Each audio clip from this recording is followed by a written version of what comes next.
But I don't think everyone was happy with the news, particularly the opposition. I think, as we have seen from their hysteric reaction, that they were hoping to, using deceit and falsehoods, mislead public servants in the year 2025 to confront the government of Guyana in a political fashion, not in an industrial way. They had done this in the past, and they were hoping to do that again. They had hoped to do the same with the teachers when they used Coretta MacDonald to politicize an industrial dispute and to make some outlandish statements, even racist statements, in relation to that industrial dispute.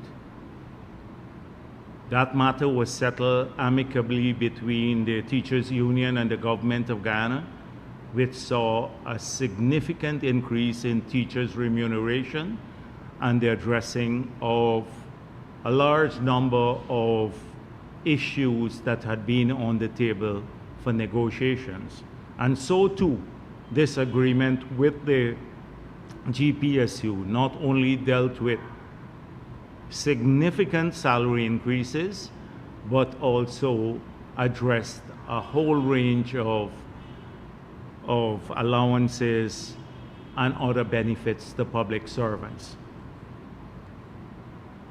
So they were very unhappy, and we saw this reflected in the flurry of activities and press conferences and posts by the opposition, decrying the increase as a pittance, saying we're trying to buy votes. Nigel Yu said we're trying to buy votes. That it's too little too late, that it's a con job. Norton himself said that it was not adequate and it was an insult to public servants. So I'm not going to enumerate all that was said about the salary increases.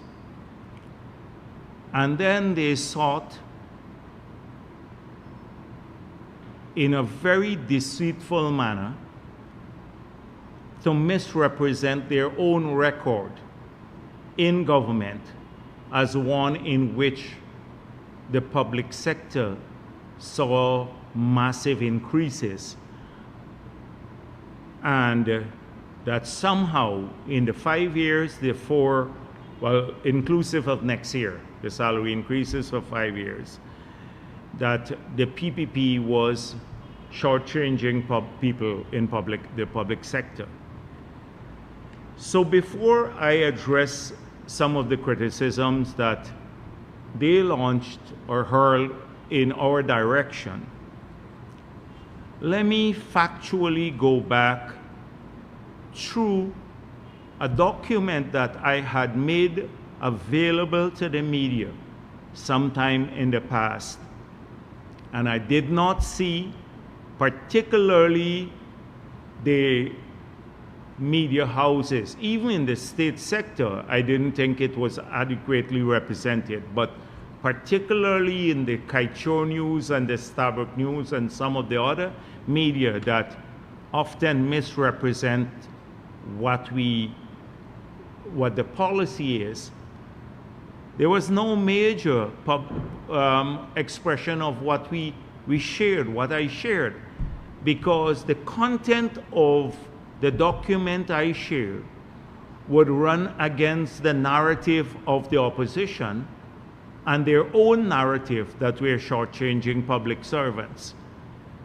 So I don't have the luxury as a former finance minister, as a former president, and now someone with responsibilities in a government to deal with, first of all, minutia. That's for the opposition.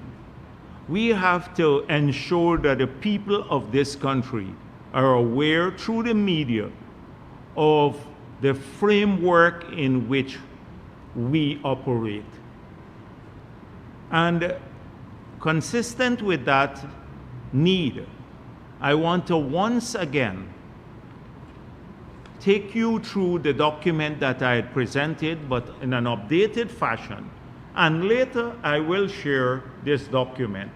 So it's in black and white, and they can themselves even fact check this, the opposition. They can go to the estimates, they can find out from the Ministry of Finance, and you will see that the numbers I'm presenting here today are an accurate picture of what obtains in the public accounts of the country. So, central government wages in 2020 there are three components of the public sector: central government, public enterprises, and the statutory bodies. Combined, they give you the public sector. So in the public sector, we have about 70,000 persons in these three categories I just mentioned: the central government, public enterprises, and statutory bodies. About 70,000 people work. The wage bill for the central government aspect in 2020 was $71.8 billion. Today, in 2024, it is with the 10% increase, it will be $121.4 billion. So that's a growth of $49 billion more, $49.6 billion more per year for only those who work in central government. In public enterprises, the wage bill was $16.1 billion in 2020. It's now $24 billion, a $7.9 billion increase, which represents a 49% increase in wages. The statutory bodies, the wage bill was 38.9. It's now $65.2 billion. So for the whole of the public sector, in 2020, the wage bill was $126.8 billion. It's now $210.7 billion per year. That means it's a $83.9 billion more per year that the public sector is currently getting from the government of Guyana in the past 4 years that we've been in office. So this is a significant increase. It means that it is an increase of 66%. The wage bill for the public sector has increased from 2020 to now by 66%. That is from $126 billion to $210 billion. 66% increase in the wage bill for the public sector. If we add the 8% for next year, it will be moved from 126 billion to 227 billion dollars. That means an 80% increase in the wage bill for the public sector for the 5 years under the PPP. Those are the macro figures. So what this means is that every year now, you will move from 126 to 227 billion dollars. So public servants, the public sector is getting $100 billion more per year now than they were getting in 2020. This works out to $500 million US more per year than they were getting in 2020. Per year. It's a recurrent thing. These are the facts of the matter. So I dare any one of them, the Norton or any one of the others, to challenge whether this is factual, whether this is public sector wages bill. So it costs us now $100 billion more per year. And that is what the public sector is getting. So I can go through more details, but I don't want to overload people with figures and for the various components, because already I've lost the entire leadership of APNU and the AFC with just these few figures. So I don't want to confuse them a bit more, but just they can check these figures, because I intend to share this with you and with them. Now they're saying that's a pittance. They're saying that is a pittance. $100 billion increase more per year, from 126 billion in 2020 to 227 billion in 2025 it will be, when we add the 8%. So if that's a pittance for them, well, I don't know what is. So then the next argument is that, first of all, we are treating people at the top unfairly. There are people at the bottom unfairly. So already in the lower end of the public service, our wages are more competitive than the private sector. If you look at the bank now, a bank, their average entry level is between 80,000 to 115,000, 120,000. Our average with these wage increases, our end will be over 100,000 at the minimum. So we've seen people move from many of the banking institutions now are seeking public service jobs, even at the lower end.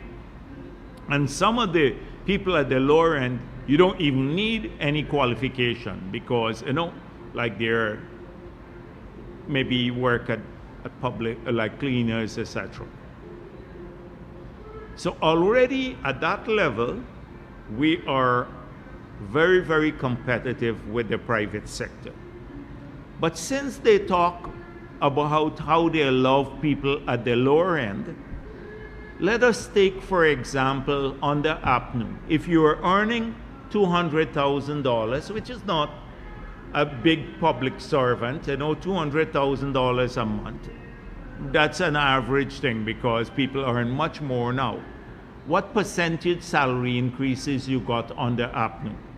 So you got 5% in 2015, 6% in 2016, 6% in 2017, 6.5% in 2018, and 8.5% in 2019. Those were the years, the 5 years. So that gave you a cumulative sum of about 36% increase in the 5 years if you're earning $200,000 in the public sector, as an employee in the public sector. So guess what? In the 5 years, your salary increases was less than the 50% that the ministers took 3 months after they got into office. And you took 5 years of your salary increases at that level, earning $200,000, to get less than what they got when they took office 4 months after the ministers. You remember they gave themselves a 50% increase right at the beginning. So, what did they say when they gave themselves? They talk about President Ali's salary now. So Norton said President Ali earns $2.9 million a month, etc. And that people at the bottom gets a lower figure. What does Norton earn in the parliament? So we look at his total monthly allowance, emoluments, and allowances, and it works out to 1.8 million, 337,000. 1.8 million Norton earns now for doing nothing practically. This excludes from his annual vacation allowance and other annual payments. This is monthly. And he also gets a budget to run his office, running into tens of millions of dollars. This excludes that. That's what Norton gets now. But he complains about everyone else for doing nothing practically, for just walking around the place and being a nuisance. At least Ali is working. So he barefacedly goes on the air and says, look how much money Ali is earning. He's earning over $2 million now. And he is earning $1.8 million a month in emoluments and allowances. This is what Norton gets now. So you remember the arrogance when they took the 50%? You recall that? Let me refresh people's minds, because that's what they're trying to do. They're trying to rewrite the history and their sordid track record in terms of public sector remuneration. And it was a sad record. So what did Trotman said? It was fair and equitable. Trotman himself said they were not going to approve any increases for themselves, big increases in the year, in 2015. They just got into office. They were saying we were super salaried in 2014. They got into office arguing that we were earning super salaries, and then they proceeded to give themselves 50% increase without, and the same year public servant got 5%, the group I told you. So that is how much they love the public servants. So Trotman himself had said at that time, oh, we were not going to do it. There's some committee working and we're not going to do it. When questioned, he didn't have an answer. He lied to the public. Harman said, I have a staff who's working, when I was in a private sector, working more than this money. So it's unreasonable to expect me to work for less than this, X amount of money.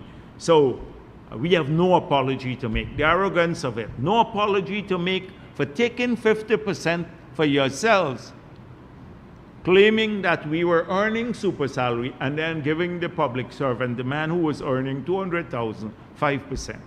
He had no apologies to make. Jordan said, oh, we will be working hard, and this is payment for hard work. So imagine what working. They practically did nothing in the 5 years, just occupied space, including Jordan. But that was hard work, a reflection of their hard work. Like nobody else is working hard. The public servants were now working hard. And then Granger said, It is not selfish or greedy.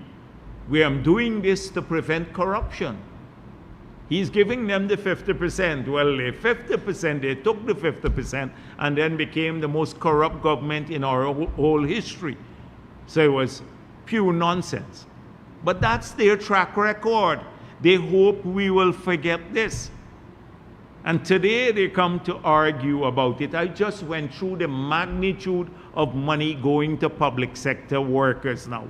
So a 10% today on a base of 2023 is equivalent to maybe 3 times the 10% in terms of amount of money on a base like in 2015.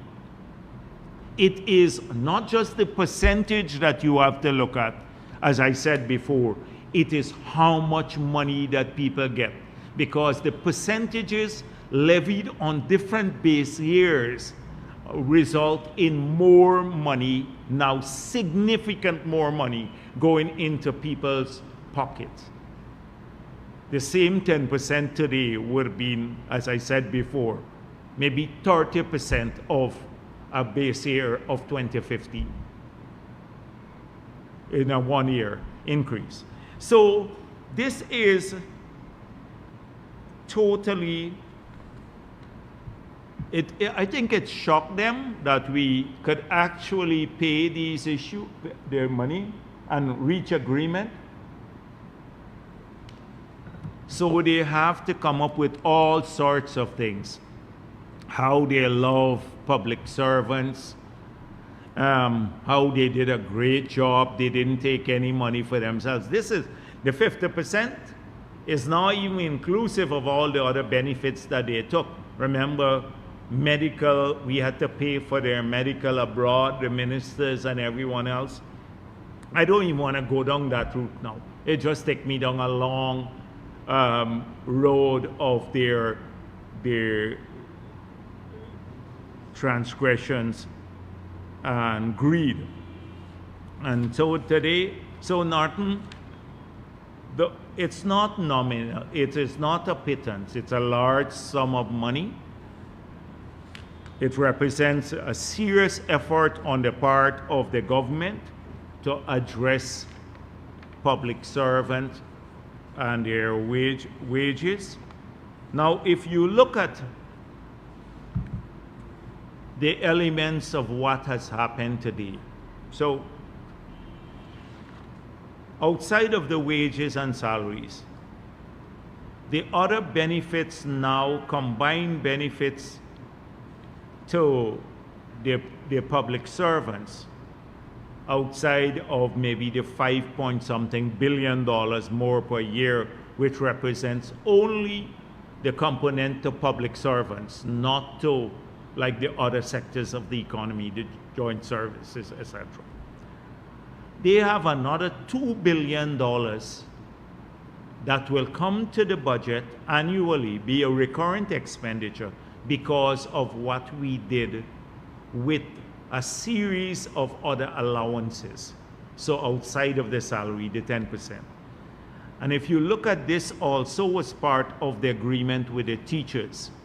So now they're going to get 100 duty-free vehicles per year. That's a significant amount of duty-free vehicles for certain categories of public servants, nurses, etc. They have increased housing allowance, increased traveling allowance, and an increase in the allowance for higher qualification. The debunching exercise, which moves people up on the scale depending on the years of service they have. All of this is part of the agreement, both with the teachers and with the GPSU. But of course, different sorts of allowance with the two different agreements. And one is a 3 years agreement, like with the teachers, 10, 8, 9, and the GPSU with 10 and 8, 2 years agreement. I think this represents a great advance, and it would help public servants enormously, or teachers enormously. The agreement with GAU too We're very pleased about that. It was a 3 years agreement, 1089 increase. And this comes after an unconscionable freezing of wages for the sugar workers for all 5 years that APNU was in office. The sugar workers not only got their 7,000 of them laid off, that was one of the consequences of APNU in office, but they did not get a single salary increase for the 5 years that APNU was in office. So their 2015 salary was the same as their 2020 salary. That is what happened to APNU, unconscionable. And so now they increased too. We've had an agreement with GAU, and those sugar workers now would also benefit from this agreement. We're hoping that we will continue to work with the other unions to conclude agreements of a similar nature. For the rest of the public servants, if we do not have any agreement with their unions, the 10% increase that we have given to the GTU and to the GAU and to the GPSU will be paid out to those others in the public sector. They will also benefit from the 10% for this year. So this is something that is a great movement forward. It recognizes the role that our public servants play. It treats them with respect. And APNU is just like sour about this all. They're not happy. They're hoping to have major industrial problems next year, election year. They're not happy that this has happened. And you see that reflected in the sour comments that they make every single day, their panic comments, being inconsistent with their own history, lying blatantly about what they did in government and the impact on people. Now, one thing that public servants can say too, like with other people in this country. So outside of being treated well by the government and in terms of what I just said to you, I spoke to you about the macro sums, 500 million US more per year in the pockets of public sector workers under this government than in 2020. That's indisputable. So what else do public servants get now that they wouldn't have gotten under the APNU? So many of them now get a chance, like with every other citizen, to apply for and get a house lot in real terms. Not like APNU, in the 5 years they practically did nothing, no spending on developing housing, and so except for a couple of maybe 1,000, 2,000 house lots after the no confidence motion without putting in any infrastructure, just allocating it to people. We're spending $232 billion on developing 40,000 house lots and another $50 billion next year. That will be $282 billion. And some public servants, not all, but some public servants will also benefit from that. They got a real possibility of owning a plot of land because this government sees that as a priority for our people too. So public servants can also benefit from that, and many are benefiting. Public servants can now go back to their homes and in their villages and drive on highways that when they have a vehicle and not spend hours on the road. Well, maybe we still have congestion, but it would have been infinitely worse if we hadn't built these highways. But they go back to their communities now, whether they live in Buxton, Annandale, Crabwood Creek, or in Mabaruma or Port Kaituma or any part of this country. And they have better roads to drive on. There are better conditions. In every village, you see it happening. In Georgetown, you see the improvement of the road network. So that's an investment in their improvement of their living conditions too. So, and billions being spent there to do that. The public servants now can join up to a gold scholarship program or go in without having to pay a cent for a bachelor's degree or a master's degree or even a doctorate. We can get it for free, and university education will be free next year. They're benefiting from that too.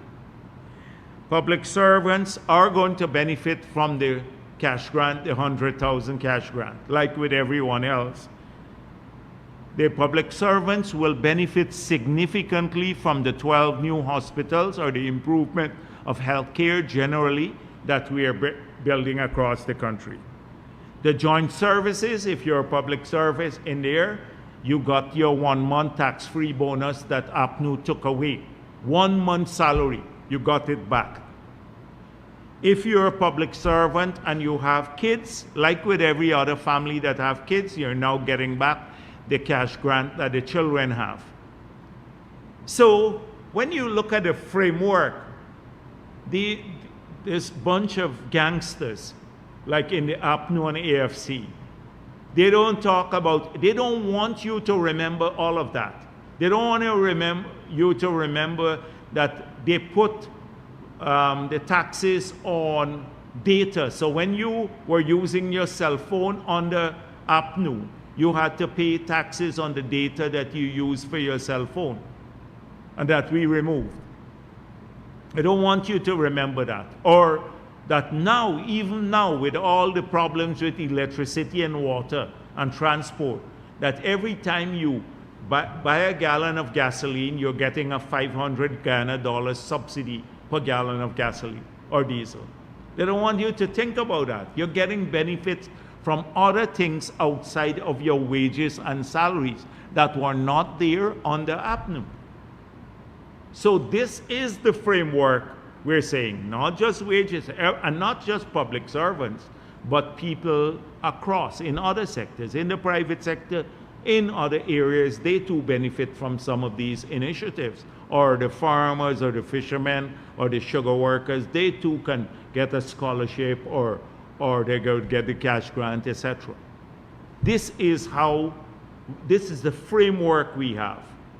And so when I listen to these people, you then know that they are desperate. They have nothing absolutely to talk about. Absolutely nothing to talk about. So they continue to lie and make outlandish promises that they never had they never kept in the past, and they have no intention to keep. It's just to dupe people once again, like what they did in 2015, and then the arrogance when they got into government, as reflected by the no apology for their 50% increase. But in their whole term, they didn't give 50% increase to any other group of people. So the duplicity of it all now is that I've seen comments from them to say, oh, Jagdeo is not speaking the truth, that the cash grant would be inflationary. So first of all, they argue the cash grant that we're giving out is not enough. We're doing too little. They calculate how much per day it costs and stuff. The 100,000 is not enough. They took away from the children 10,000, but they're complaining about this. So first, it's not enough.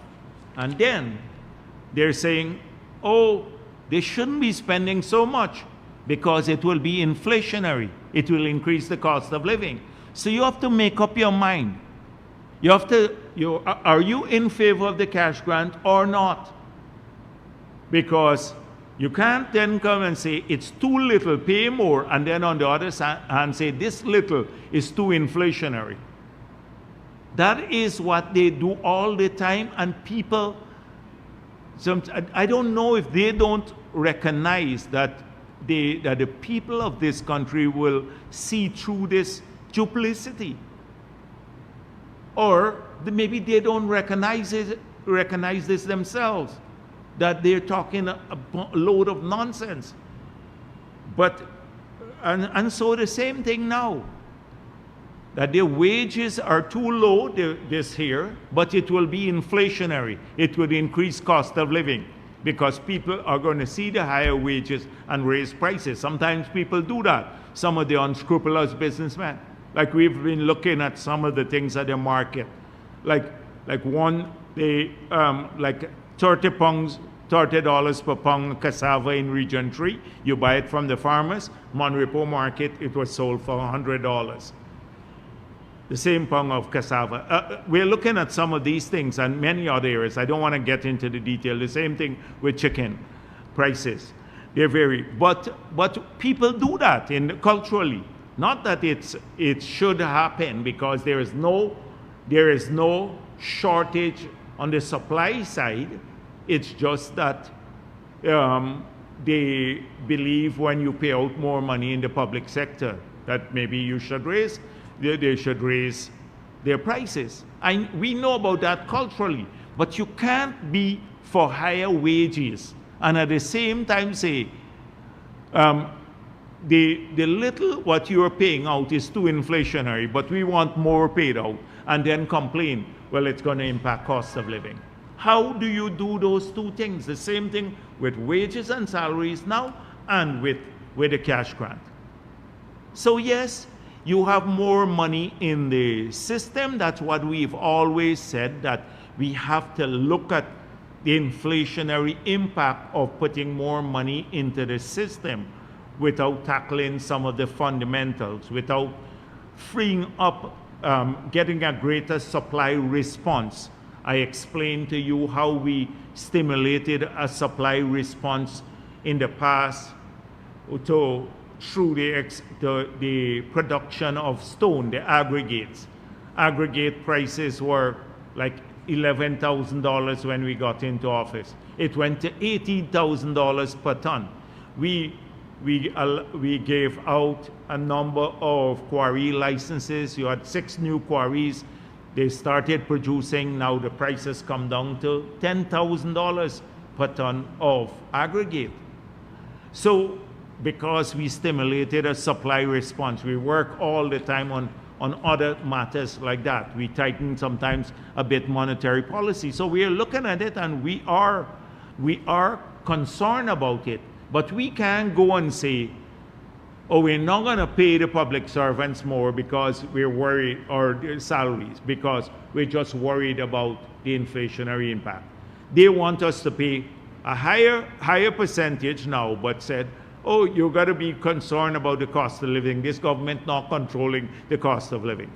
And not recognizing what we have done on 5 of the 6 major components that drive cost of living. I went through them in the past. The utility bills, the electricity, water, internet, mortgage payments, and of course transport costs, which is the subsidizing of fuel at the pump. Those are the key major movers of price that impact on the budget of families, etc. So this is a whole bunch of duplicity that you see here. Oh, we want more money, but you should be worried about inflation, the cost of living. But we want more paid because it's all political. They don't have a framework. It's not a framework. And in any case, if you handed them a framework, they wouldn't even know what to do with it. So this is one thing all week they've been at since the agreement came out with the government and the GPSU. Another issue that they've been at from last week is the NRF. And so this one originates from the impact of the cash grant. So they are going crazy with their cash grant. They walk around, they're haunted.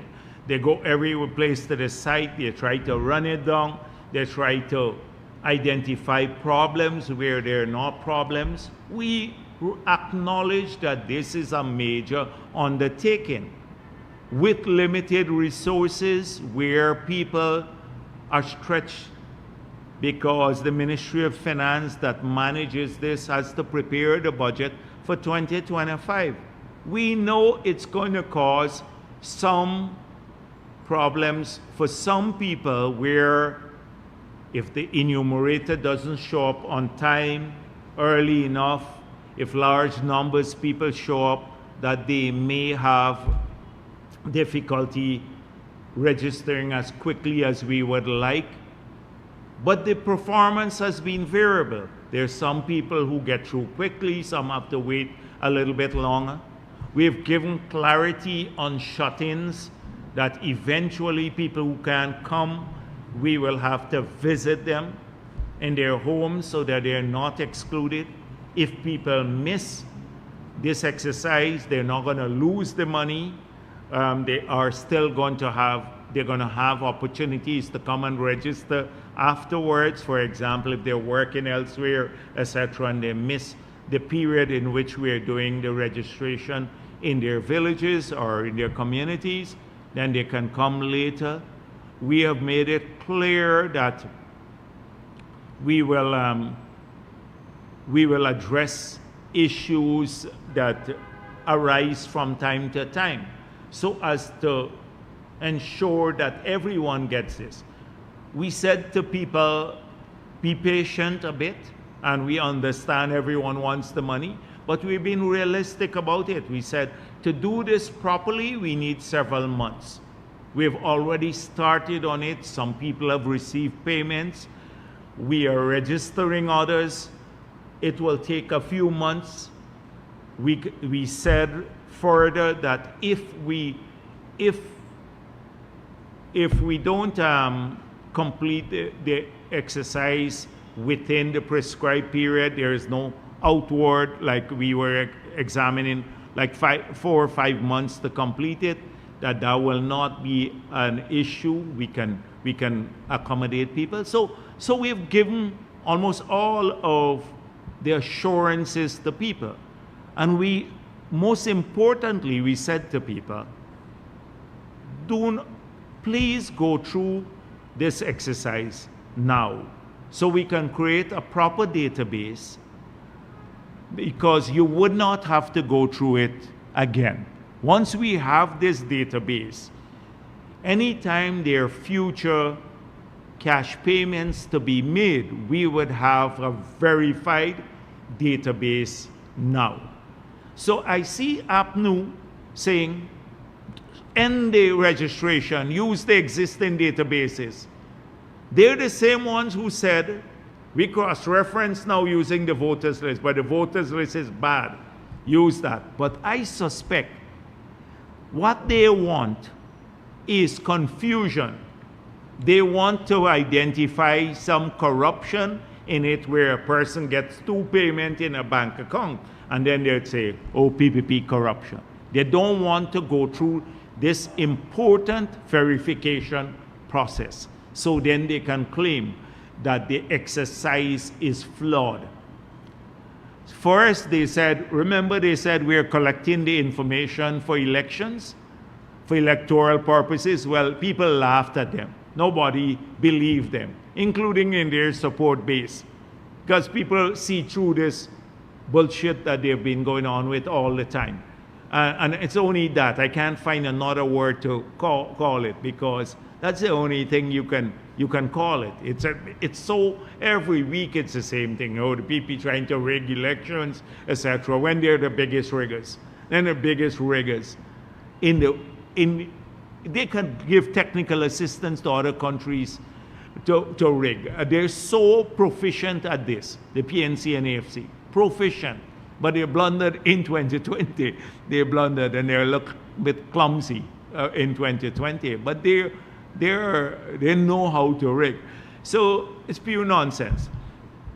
So now they want us to stop the exercise, just pay out the money. And then they will come and say, oh, you paid out to they're going to find one man whose name is Lal Bachchan, and then they would say, oh, you gave Lal Bachchan 2 checks, consistent with the racism, you know?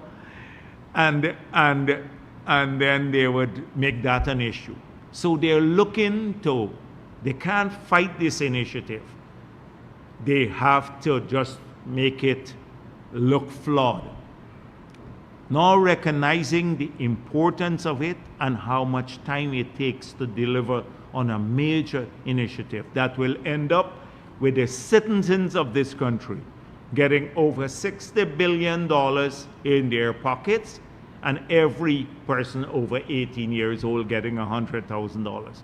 So they can talk till they go blue. We are not going to stop going through this proper verification process, and our aim is to get this money to everyone. They want, first of all, it's going to be inflationary. Jordan talking about inflationary impact and all of that nonsense here. Yeah, so what? Should we stop paying it because it's going to be inflationary? Or is it inflationary? I said it, the one-off nature could be accommodated in the framework. But no, the duplicity again. And then now they come up with something else, stop it all. So this is in a tangential way, it is related. This fear of the payout, the panic over the payout, like with the public servants' wages, is triggering a whole range of public commentary coming from their quarters now to try to undermine the initiative.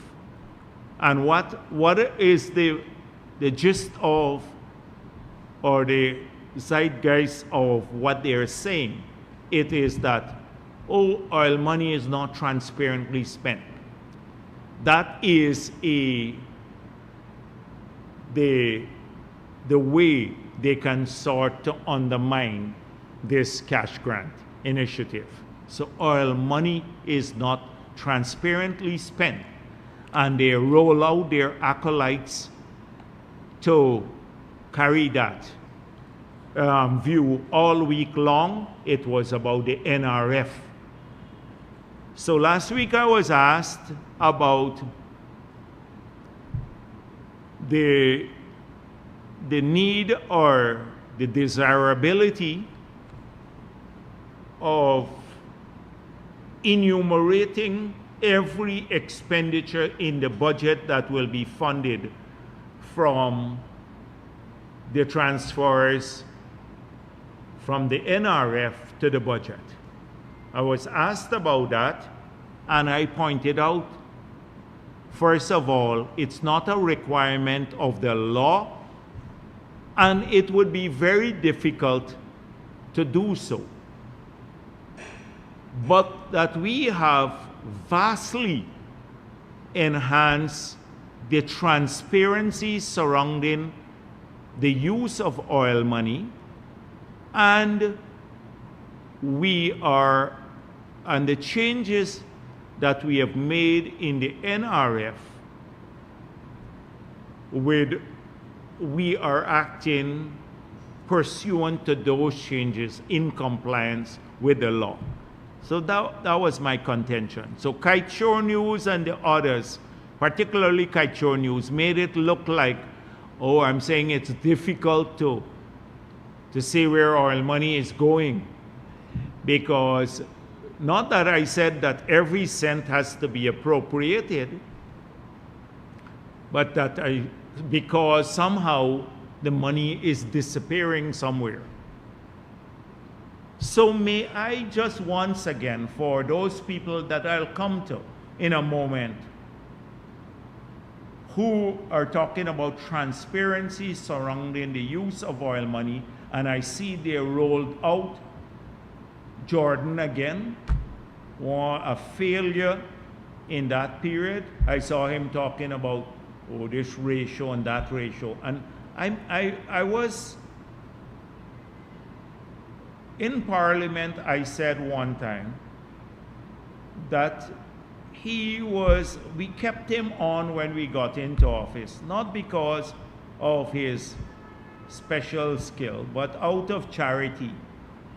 And also, he used to draft like bits of paper for me and thought that, you collect the growth in revenue from 5%, etc., and thought that that was fundamental work, like budget time. They draft, oh, the revenue increased by 12% over the last year, etc. That was not fundamental work. He was never part of the policy-making circles from 1992 to 2015, never was in the room where the policy was made.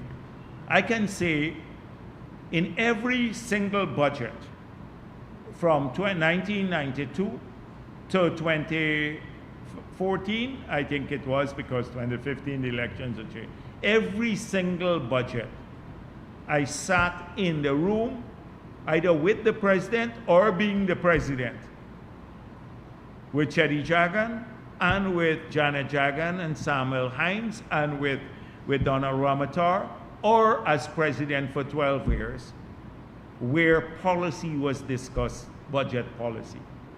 And let me give you a couple of examples. We insisted that we are managing for people, not ratios. The people like Jordan who were trained, they look for a pat on the head from Washington and from the IMF and the others because they are measuring ratios.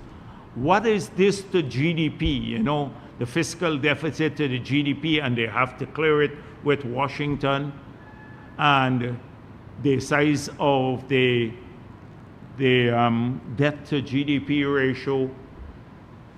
We don't never manage for ratios. We manage for transformation and for impact on people. And that's something fundamentally different than for those people who are trained to be bureaucrats who can crunch the numbers. Often they can't see big picture. And that's the problem with people like Jordan. Can't crunch. They can't do that. So again, our budget is for people. They don't see that. The people, the center of all these measures. So why do you think Jordan increase all these taxes? $90 billion per year on the APNU. Putting tax on baby milk and on hinterland travel and on the mining sector and on data. He didn't care about its impact. Or taking away the children's grant, arguing they couldn't find the money to pay that, but they could find the money to fund a 50% increase for the ministers. Because they're now managing for people, so it didn't matter. These children, take away their money from them. He was one who was, remember, putting VAT on education and health services until we protested. So if you go to the doctor, you would have had to pay VAT on the consultation fees and everything else. Same thing he was doing for education. We fought it off in opposition. The people, they manage for ratio. So at the end of the year, his fiscal deficit, I saw him talking about fiscal deficit and the magnitude of the deficit and all of that. So he could have ended up the year with a formula which says, oh, fiscal deficit is 5% of GDP, and get a pat on the head from the IMF.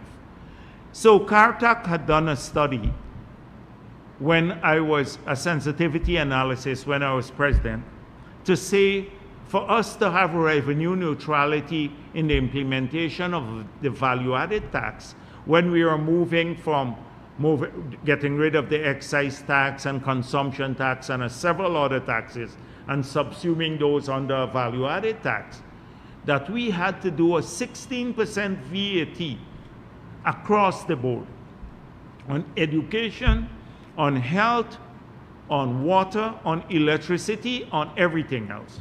So I said as president, that's never going to happen here. The technical study you did, first of all, I think you have it wrong. And secondly, we're never going to. As president, I'm never going to implement value-added tax on foodstuff so that a food, basic food, would have the same tax as chocolate if you bring in chocolate into the country. It didn't impact on the poverty reduction objectives and people. And so we did not agree to that. We did not agree to the implementation on VAT on basic food, on water and electricity, etc. Soon as he got back into office, they dusted out the Carter study. Well, they got back into office. They got in 2015. He dusted out the old study and implemented it because they slavishly followed the Washington Consensus. That's why they're incapable of creating a framework where people matter. And so when I hear him talk as sounding, oh, this ratio and that ratio, I use it sometimes, but I don't lose sight that people are the subject of your budget and your policy making, not ratios. And that could explain all that they did. How could a sensible man or any minister of finance who talks about long-term growth, in 5 years that you're in office, increase the recurrent budget by maybe 70%, and the capital budget in which you build the productive capability of the economy, schools, hospitals, roads, city defenses, etc., it was lower than 2014. You don't put money into the budget, but you increase taxes per year by $90 billion. You take it all and eat it up. Put it somewhere else, it disappears, but you couldn't put it in infrastructure that will safeguard the future of our people, better education, health facilities, as well as stimulate future growth in the economy. That's what he did. A failure as a minister. And he runs around, and he could only be the technical person for the people who are dumb. I see the questions they ask him. They don't get robustly pushed on these matters. So they go and pronounce. And it's a bunch of nonsense. But I will come back to the class that he belongs to a little bit later when I address this issue. So let me go back to tell you what sort of arrangement, since they're talking about the NRF. I come back to the NRF. So what did we do when we got into office? So the first thing, let me tell you what we did legislatively to improve transparency in the NRF. We remove any spending on the fund without parliamentary approval. So under his model, Jordan's model, the PNC model, you could have gone and spent money from the NRF without parliamentary approval. There were direct charges on the fund. We removed that. Secondly, we said you have to publish all receipts to the fund in the official gazette and notify Parliament within 3 months of receipt. And if you don't, the Minister of Finance could be charged and there will be a 10 years jail penalty attached to this. If Jordan was the Minister of Finance, he would have been in jail in accordance with that provision, if we had that provision under APNU. Because you remember the signing bonus, which under the law says should be deposited in the fund, was kept not in the consolidated fund, not in the balance sheet of the central bank, but a separate account. But in the NRF law, that money should have been paid, if they had it at that time, should have been paid directly into the NRF. He kept it outside. Guess what? He denied its existence when asked by reporters, and then subsequently said they kept it outside because they thought it was a gift to the government of Guyana. I can find you direct quotations from him saying that he thought it was a gift. That was the minister. This was the great transparency we had around oil receipts. Great transparency. Today, no country in the world has that provision. Every time you receive a payment, It goes go in the official gazette, Parliament notified, and if three months pass, you can charge the minister 10 years in jail. Not on the APNU. That would have never found any expression in any law that they pass. Next is that we introduce a board of directors. So under the law on that Jordan and the others passed, guess who had the powers to manage the fund? The central bank at the direction of the Minister of Finance, Jordan. So he had powers to manage this whole fund. So guess what we did? He complains about the board of directors now. I see all of them complaining. I'll come to one called Terence Campbell later who complained about this. But the board of directors, oh, they don't have enough information, as somehow this board of directors is less transparent, that's what they're arguing, than the powers that the minister has vested in him. And look at the people on the board of directors. See who they are, and I want you to do your homework and you will see who they are. They're people with more integrity in a little finger than Jordan and all of the others combined, the Campbells and everyone else. So somehow they're making it seem as though the board of directors to manage the fund is less transparent than the minister having all the power. We introduced the board. So they're saying, oh, the president shouldn't appoint the board, but who appoints the minister? The president would appoint the minister, and he alone was there had management responsibilities for the fund. So we can all agree as a country that this was a great change that we made to enhance transparency.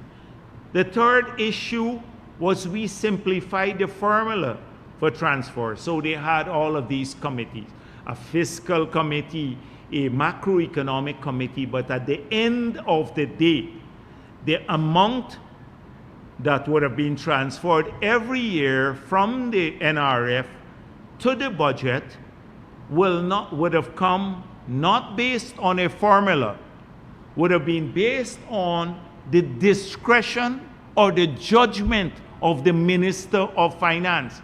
So he could decide one year, I want all the money to come in. Another year, I want only 5%. The Minister of Finance, in his sole discretion, would have decided how much money will move from the NRF to the budget. That was changed to a formula now. The formula is predictable, everybody knows it. The minister doesn't have any discretion no longer. The formula sets the upper limit. There was no upper limit to withdraw any money under the minister's discretion. No upper limit whatsoever. He could have drawn down all of the money. We set an upper limit, so still allowing room to save in the fund. So you can agree with me that you would want the formula in our law to determine the transfer than Jordan or any minister. That is infinitely more transparent now if we're talking about transparency. And we put a simple formula. We have the Public Accountability and Oversight Committee that does a report that goes directly to the Speaker. You have already the Board of Directors, they do a report that the minister tables in the Parliament. This was the last report from the Board of Directors for 2023. It went to Parliament on the fund itself. So all of these things have been done, and now clearly every cent has to be appropriated by the Parliament. So I can go on to talk about the changes to the law and the improvement. So we can all recognize that the PNC model was a model to keep stealing the money as they sought to do with the 18 million, because they didn't have to put the money in, and two, to charge expenditures directly on the fund without any approval from Parliament. They had direct charges. And three, the minister could have transferred all the money from the fund with no upper limit in his own discretion or judgment, not based on a formula or the law. That was the PNC model. That has changed. The law, that is why the law and the amendments got international recognition and praise. So that's the first thing. So let's talk a bit about how the fund works, and so that I'll come to the criticism later.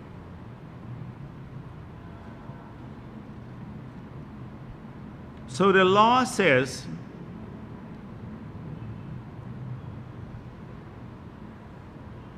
approval of withdrawals from fund.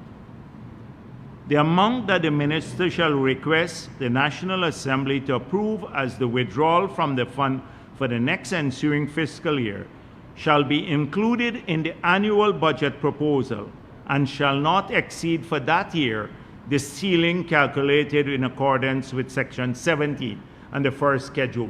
So the formula can't exceed that, but the minister in his annual budget has to say how much money he wants consistent with that formula. He could argue for a lower sum, but he can't exceed the ceiling established by the formula. He can't say, I want all the money.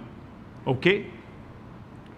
So, did the minister comply with this in his budget speeches? So it says, for example, here, content of the annual budget proposal in section 21 of the law. The annual budget proposal shall include 1, a detailed estimate of petroleum revenues for the next ensuing fiscal year and each of the next following 3 fiscal years. 2, an estimate of the withdrawal from the fund for the next ensuing fiscal year and each of the following years. I can read out all of them. There are 5 conditions that the budget proposal for the withdrawal must have in the budget. Did we comply with that? Look at table in the estimates. Look at table, the appendix 7, and you will see that here it says petroleum revenue deposits, government share of profit oil, royalties, nominal return, the interest income and capital gains, outflows, withdrawal amount, opening balance of the NRF, closing balance of the MRF, and the memorandum item, which is withdrawal ceiling. It complies with every one of the provisions in the law. So we follow the law. The minister presents this to the National Assembly. The National Assembly then passes a resolution like they did. And the resolution this year says, further resolve that this National Assembly approved the sum of $208 billion, equivalent to 1. This was the year before, the resolution from the year before, to be withdrawn from the Natural Resources Fund for the financial year 2023 in accordance with the Natural Resources Fund Act. So let's decipher all of this. So first of all, the law says that there is a formula. The Minister of Finance must, in his budget every year, in the annual budget that is presented to the Parliament, he has to ensure that there is a budget proposal for the withdrawal of funds. He needs to say the amount, and then he needs to comply with the things that I just mentioned. Forecast for 3 years, nominal rate of return for the 3 years ahead, how much he anticipates to withdraw from the fund for the next 3 years. All of that has been complied with. It's in a table in the Parliament. The Parliament then goes through every expenditure of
the budget approves being triggered.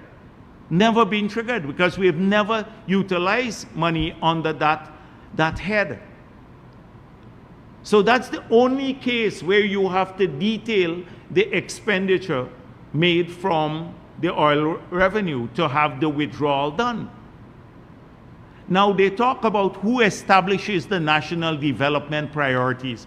Oh, any clown would know it is the national development priorities of the government is reflected in its annual budget, which is approved by Parliament. Parliament determines that, not the NRF members of the board or Terence Campbell from the investment committee. It's the Parliament, the people who are elected by the people of the country, not an opposition representative to the investment committee.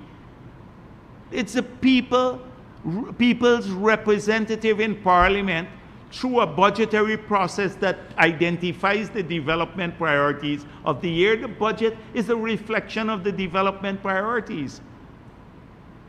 So this is the basic stuff. That's what the law says. Now, every cent has to be paid into the consolidated fund. I see some in the letters and the articles, they said we must put this, I think it's from the same Terence Campbell, that we must put this in an account in the central bank and all of that. That's nonsense. I'm not going to deal with those issues now. So clearly, they want to give to the board of directors a few people appointed by the president or by the leader, in this case, the leader of the opposition's nominee, to act outside the law. The law, we're in full compliance with the law. Now, every cent of this money is audited and goes through the appropriation process. It's arrogance. They want to take on this themselves. So under the guise of accountability that somehow they are the ones most concerned about this issue. So let me come to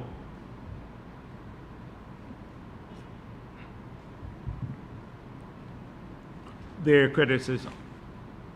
So Nigel uses Jagdeo's statement on showing how oil money is spent is a reckless admission of gross disregard to prudent management of Guyana. Nigel Hughes would not know about prudent management of Guyana or anything else, given the track record of his party, even if it bites him in the ass. I said this before. Prudent management, look at their track record. What sort of prudent management is he talking about? They're a failure as a party, his party and the PNC. They've never created value for this country. You look at their record after 28 years in government. We're the poorest country in the hemisphere. McIntyre said that. Has he ever read McIntyre, former Secretary General of CARICOM? After 28 years in government, you will ended up with the poorest country in the hemisphere based on your prudent management of Guyana and its resources. And the 5 years you didn't fare much better. Are more concerned about corruption, ministers giving themselves contract in their own ministry than anything else. What was prudent management when about the agreement with Exxon? So he speaks about that. Then I hear legal action looms over NRF's opaque transfer of oil revenues. So another point, let me deal with the other point before I come to one crucial point. So the other point is their lament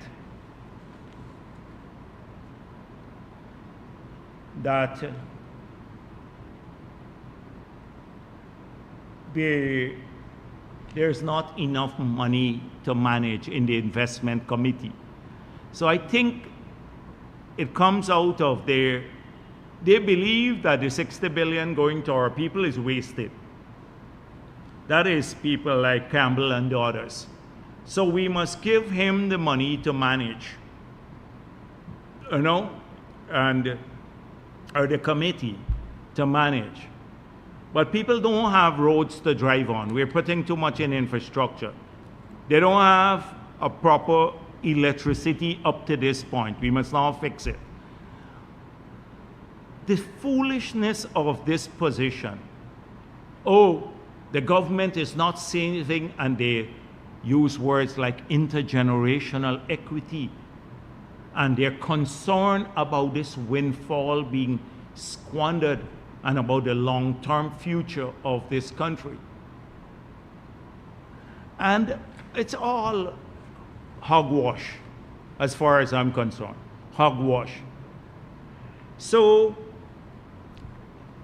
Norway, that started off with a higher level of development when it found oil, did not start saving a cent of the oil money until 25 years after it was producing oil. We already started saving, but the magnitude is not great. It will grow over the years, and as the revenue grows significantly, which will happen in a couple of years' time, so too will be the magnitude of the savings, and there would be substantial amounts of saving. But we started right at the beginning, from the day we started producing.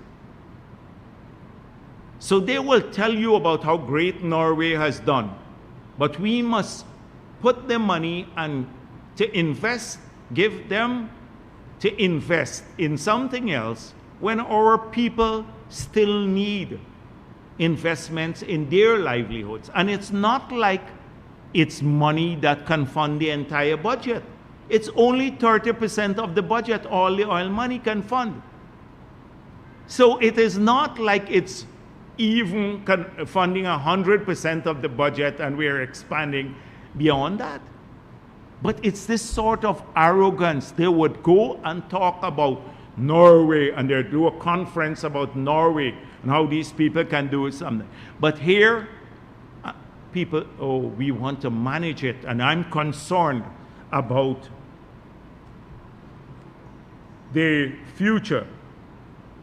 The board signs a blank check with each withdrawal. This is the article, dear editor.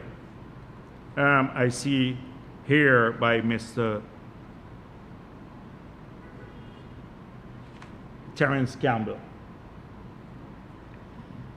So let me come to him. So he, of course, the usual nonsense about intergenerational transfer. Concern about intergenerational transfer, people should pay their taxes.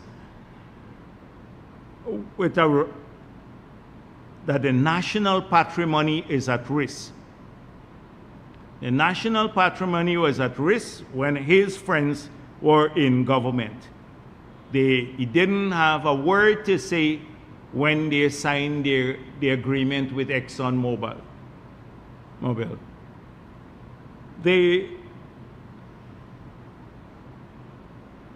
That was the biggest sellout of the national patrimony. Not a word then, but he's concerned about the national patrimony being at risk, and he is the sole voice to safeguard the national patrimony. Not the members of the National Assembly, not the Auditor General, not the Oversight Committee, not the board, members of the Board of Directors. They're all rubber stamps. But that's his responsibility for national patrimony. Secondly, so he says, I read an article where he says that he's an independent voice, the independent voice. In the past, when he got selected to go to the investment committee. But he's not so independent. This is another pretense. People who are intensely political to gain some sort of acceptance and credibility, they portray themselves as erudite and independent. So let's examine how independent he is. He was nominated. He's the opposition, PNC's nominee to the investment committee. But I recall when I look, I don't pay too much attention to Terence Campbell and the Campbells and the others. But there are a couple of things I looked at. When I saw this, I recall when he resigned from ANO. I recall that because we were, I think, in opposition. And he was concerned, the APNU people criticized him because he was in ANO. And he made a post. So I got my people to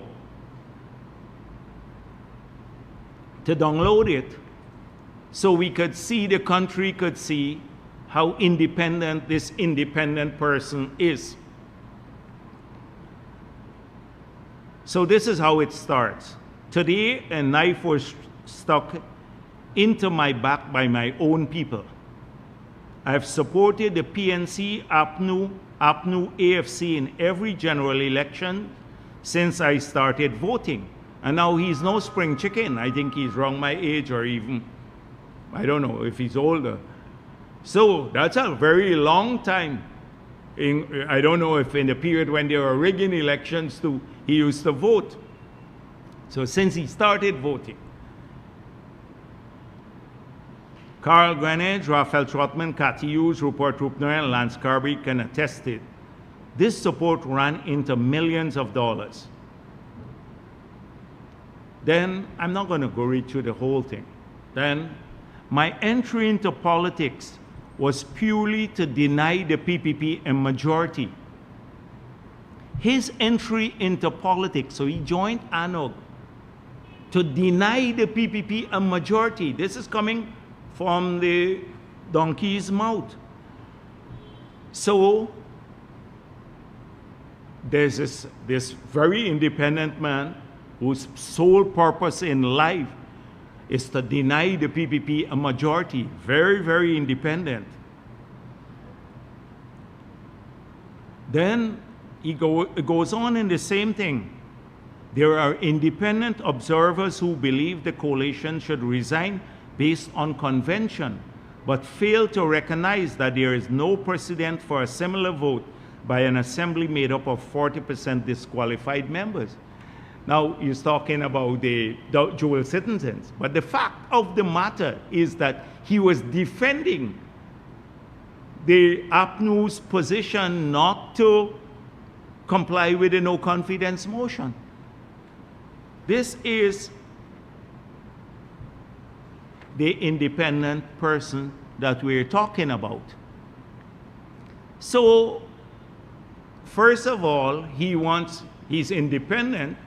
He wants us to take away the responsibility of oversight and determining the national development priorities which are done in the budget from members of the National Assembly and give it to them, to him and the others, so that once the members of the National Assembly decide how much money should be transferred, then he can block it there. Two, this is a great governance model that he wants, undermining the elected leaders, and he's concerned about intergenerational equity and not having enough money to invest. So forget spending on people, etc. Just give them the money to invest. Spend all of the money there. So I would not have dealt much with this issue. But the reason I wanted to talk about a person like Campbell, because normally I don't pay much attention.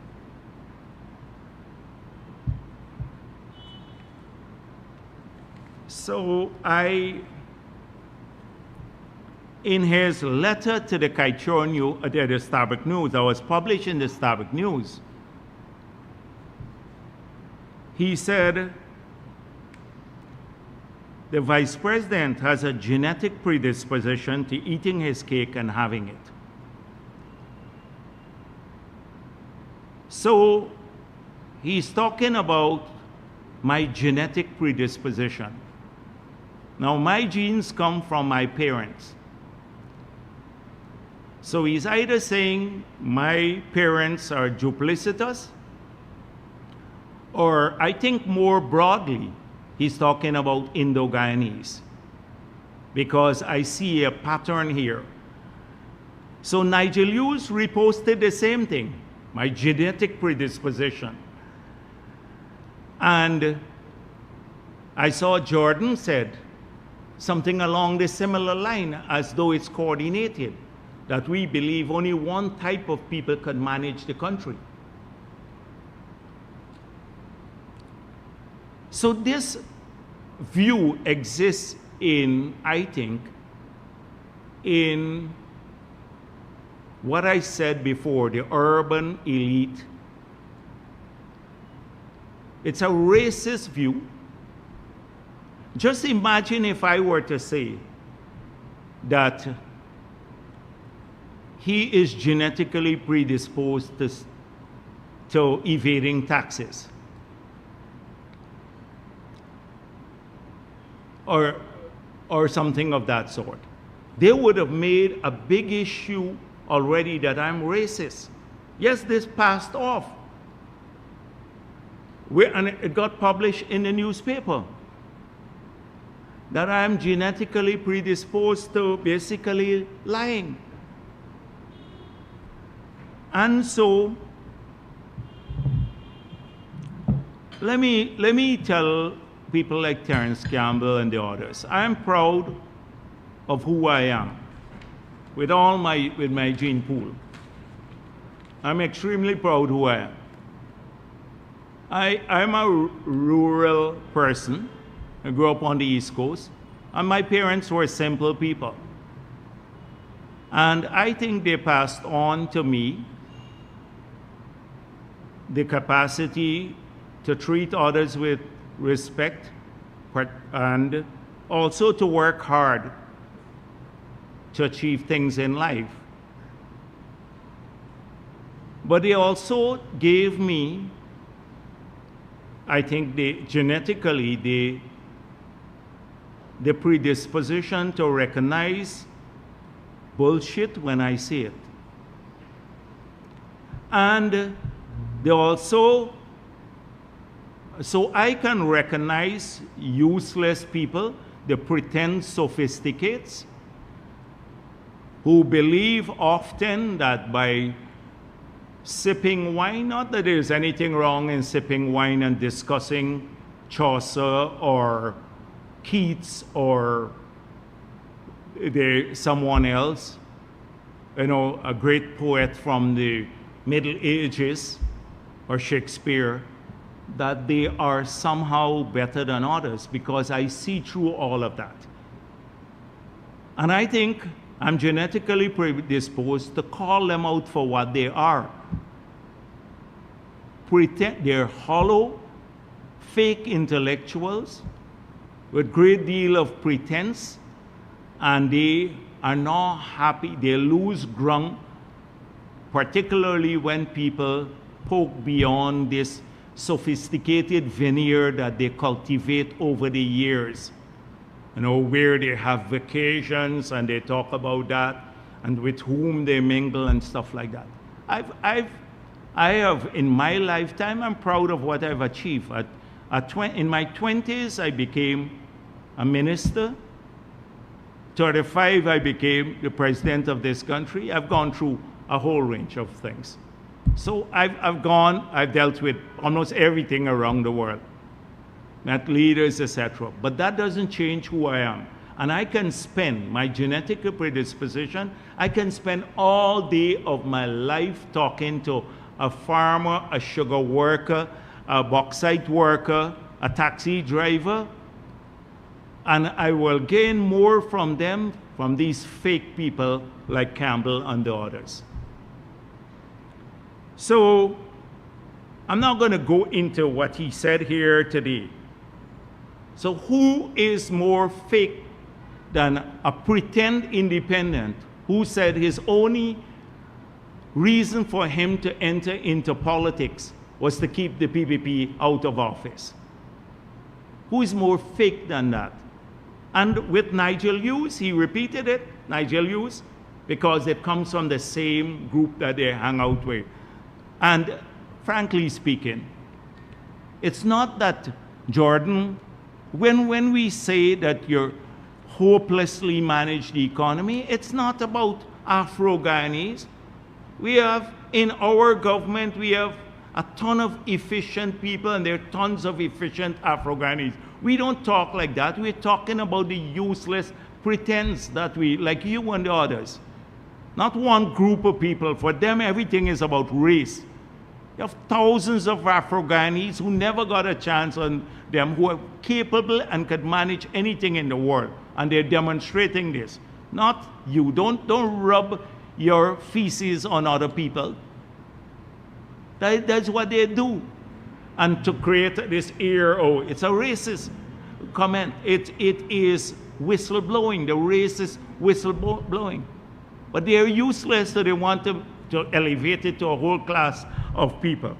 Now, this is the same person, I think, complained when somebody said about rigging is in a particular DNA, some Afro-Saxon DNA. He was complaining about Terence Campbell, maybe rightfully so. But today, he says, it's my genetic predisposition that made me, oh, I'm a liar or something like that. My genetic predisposition. I'm proud of who I am. And I don't have any chip on my shoulder for these pretend fake intellectuals. Because they can't, half of them can't run cake shop as Nigel Hughes has demonstrated. He doesn't know anything. All this big facade about in court. You see him floundering every week on any policy issue. Hopeless. Even Jordan in his, he said, according to Jordan, the board cannot tell the government when to withdraw and how much to withdraw. Even Jordan gave a comment like that, but Terence Campbell wants that done. Because Jordan probably may have read the law. So I don't, that is all I'm going to say about the NRF this week and these fake intellectuals, etc. Now the same thing, as if not enough, that's why it's coordinated. And it all started because they don't like the cash grant. They don't want it done. So they're trying to undermine the spending. So I looked at the Starbuck News, and the Starbuck News has several editorials this week. Cash grant rollout, a failure of leadership. Well, it's not a failure of leadership. It's giving money to people. This is the same kind of arrogant, elitist sort of thing. It's a failure of leadership if it doesn't get your approval. It's going to result in, in fact, it's leadership that is responsive to the needs of the people of this country. It is going to result in the people of this country getting over $60 billion more. Then another one about the president's decision making in relation to the same cash grant. So 3 editorials this week to buttress and to support this, the undermining of the cash grant initiative, and to lend support to these fake intellectuals that have been making comments all week about this matter.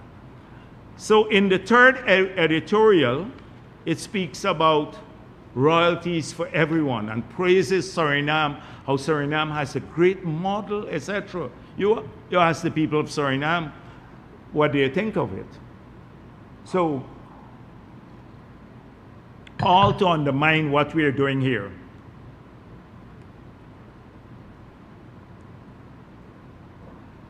So the Ali administration has stormed pell-mell into massive expenditure and infrastructure without any structured attention to the basic needs of a large segment of the population, which has been punishing under the daily burden of meeting ends meet, cost of living again. So again, they have this big beef with public spending on infrastructure. We must not spend on infrastructure, but we must create a more comfortable economy. We must create a vision for the future, but don't spend on infrastructure. And the cost of living issue, they come back to it, but they haven't answered one key question, the Starbuck News. Which country in the world has done what we have done and the 4 areas outlined as I outlined at the beginning? I don't want to repeat them. Not a word about that. Not an acknowledgement of it. Nothing. Absolutely nothing. How much it costs. So not a word about that. Again, coming back with their old mantra. Warn, etc. Not only did the government fix its own formula for withdrawal from the NRF, so what was the AppNews formula? And whose formula would we fix? It's Starbuck News formula? So effectively emasculating its board. So we emasculated the board there, as though the people, the elected leaders, must now have a say over this. And then they come back with the intergenerational equity. I made that point already. It's a set of things that have been answered 100 times before. So all week long they've been at it. All week long, every person who was weighed in has just come in, and the Nigel Hughes and the others have just enjoyed themselves the whole week. I was tempted earlier in the week to tackle it, but I saw other people have been dealing with this matter, so I did not join in too much there. Especially, you should read when Nigel Hughes. I don't know if he had, this guy thinks before he talks or posts stuff, but he said the $5 billion in oil money is missing. And I just want to, normally I will draw a post that Joel Bagwandin made to your attention.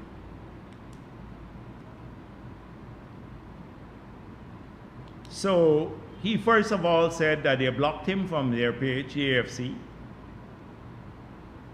And then I'm just going to read small snippets of it for you to understand. He is saying that they're divorced from reality because they don't even look at the numbers. That they are devious because Nigel Hughes asked, where is the 5.4 billion, as though it's missing. It's missing money that we've collected so far. And this is what he says here. As of September 2024, the NRF balance was $3.2 billion. That's money in the NRF. So right away, 60% of the money we have earned to date from oil resources remains untouched. It's in the account. So he asked, where is the money, the 5.4? But 60% is there. We have only spent 2.2 billion so far, or 40%, right, or so. That is, and Nigel Hughes asks, oh, the money is missing. Doesn't even know that in the NRF balance that you have 60% of all the money we have collected and only 40% has been spent so far. Could have, the 40% that's spent, it's through an appropriation process by Parliament. It's not missing money, right? And you can go on because the point is made that we've collected in the same period more than we've collected in non-oil revenue, more than from oil revenue in the same period. We have, every cent is audited by the Auditor General. So the money can't be missing. And then he asked about some serious questions too. If you're talking about missing money, what about the 18 million bonus? Did you get an explanation from Jordan? There are lots of things here. I don't want to go through about missing money because a lot of those would happen on the afternoon. It might take me all afternoon. But just read that. Clung post by Nigel Hughes. A clung post, and Bagwandin wiped the floor with him. You know, the guy does not, when you're a leader of a party, you have to be sensible about the things you post. You know, make a post and you don't even have, Terence Campbell should have told him what to write, because I see he's repeating what Terence Campbell is saying, the cabal. So, just to give you an idea about that issue. So let me move on to another team now.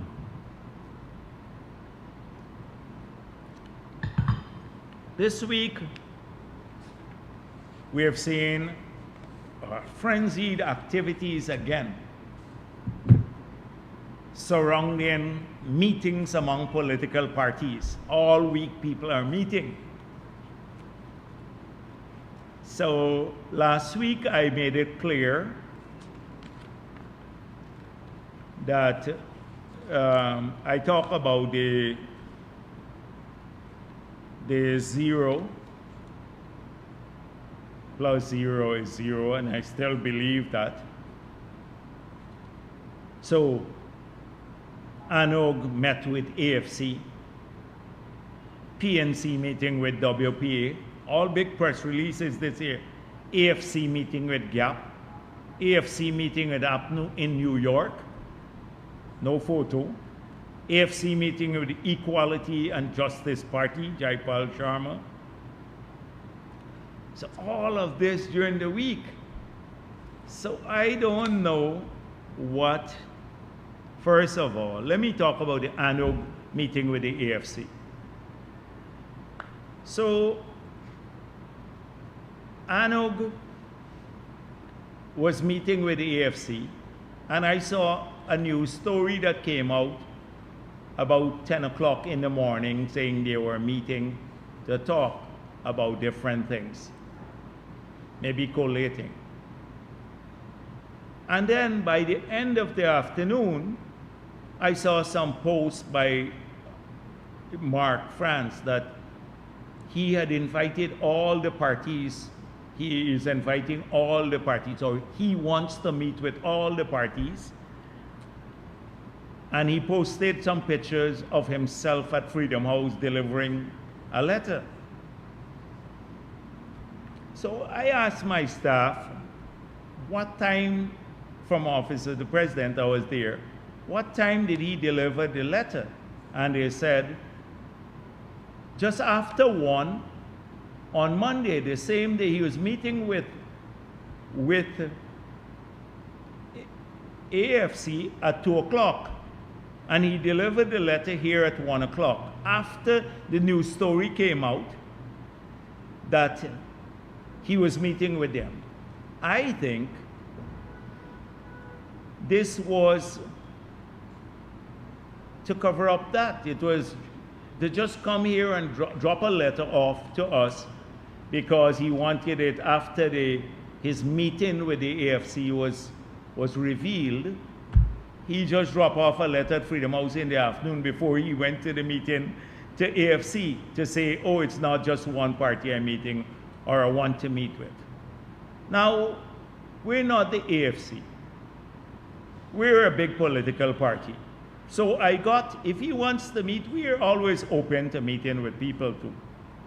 So I got the executive secretary of the party to write him to say, we're not into PR politics. A photo up in a newspaper.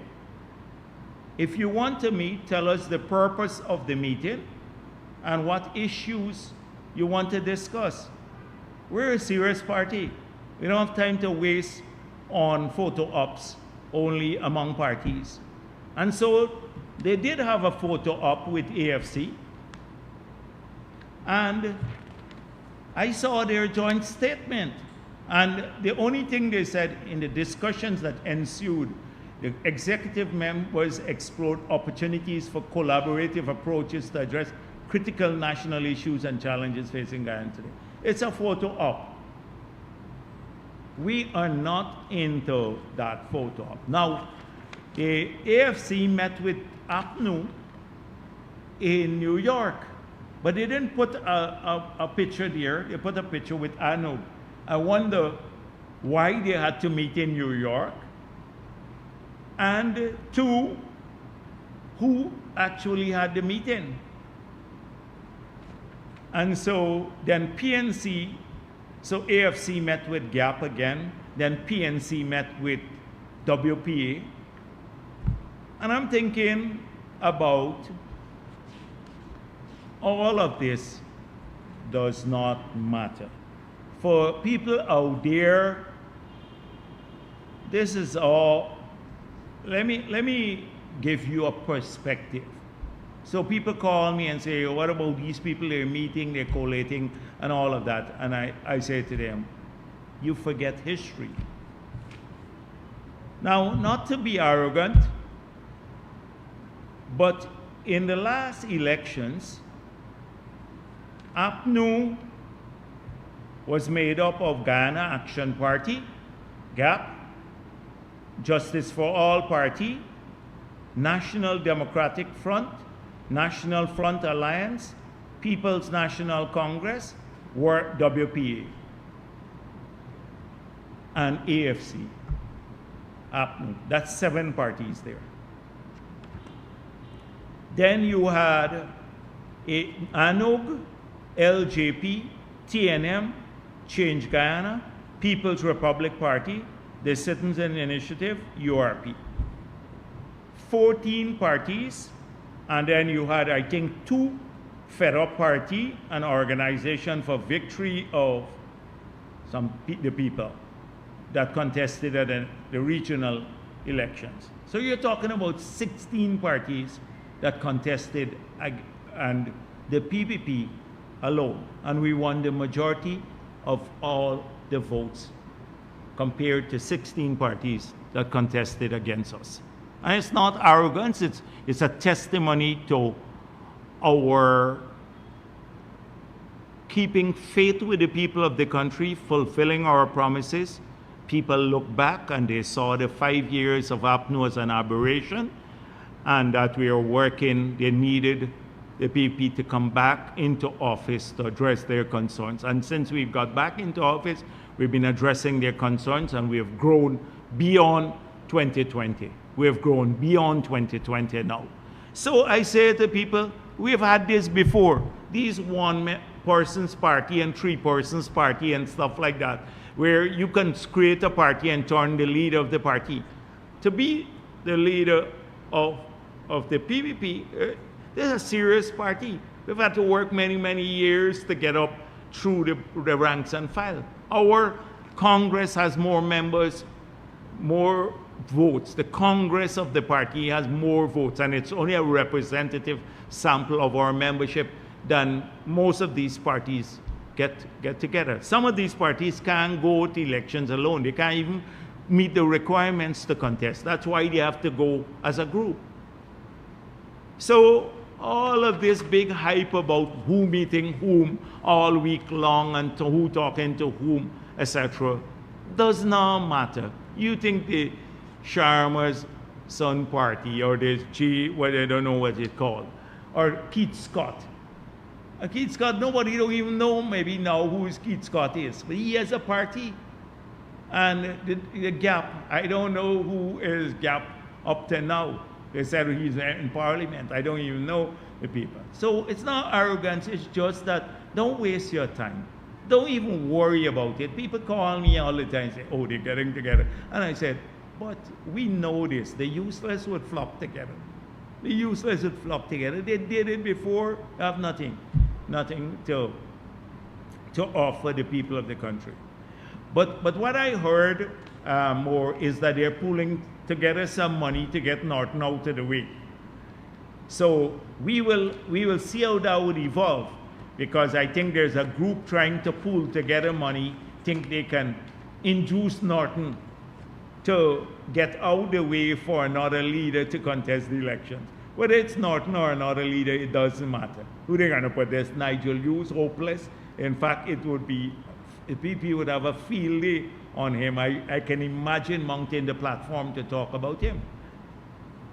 So this is, so please don't bother me with all of these things. I know a lot of our supporters, every week they contact me, what are these people doing and all of that. Don't worry, we've dealt with this before. And half of them, nobody don't even know about these guys.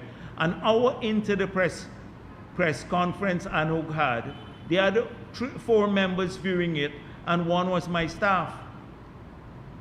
One was my staff, and maybe some other, because I said to them, let me see what they're saying. Make notes. 4 hours into the press conference, or 1 hour into the press conference. So, please, don't bother me too much with these people.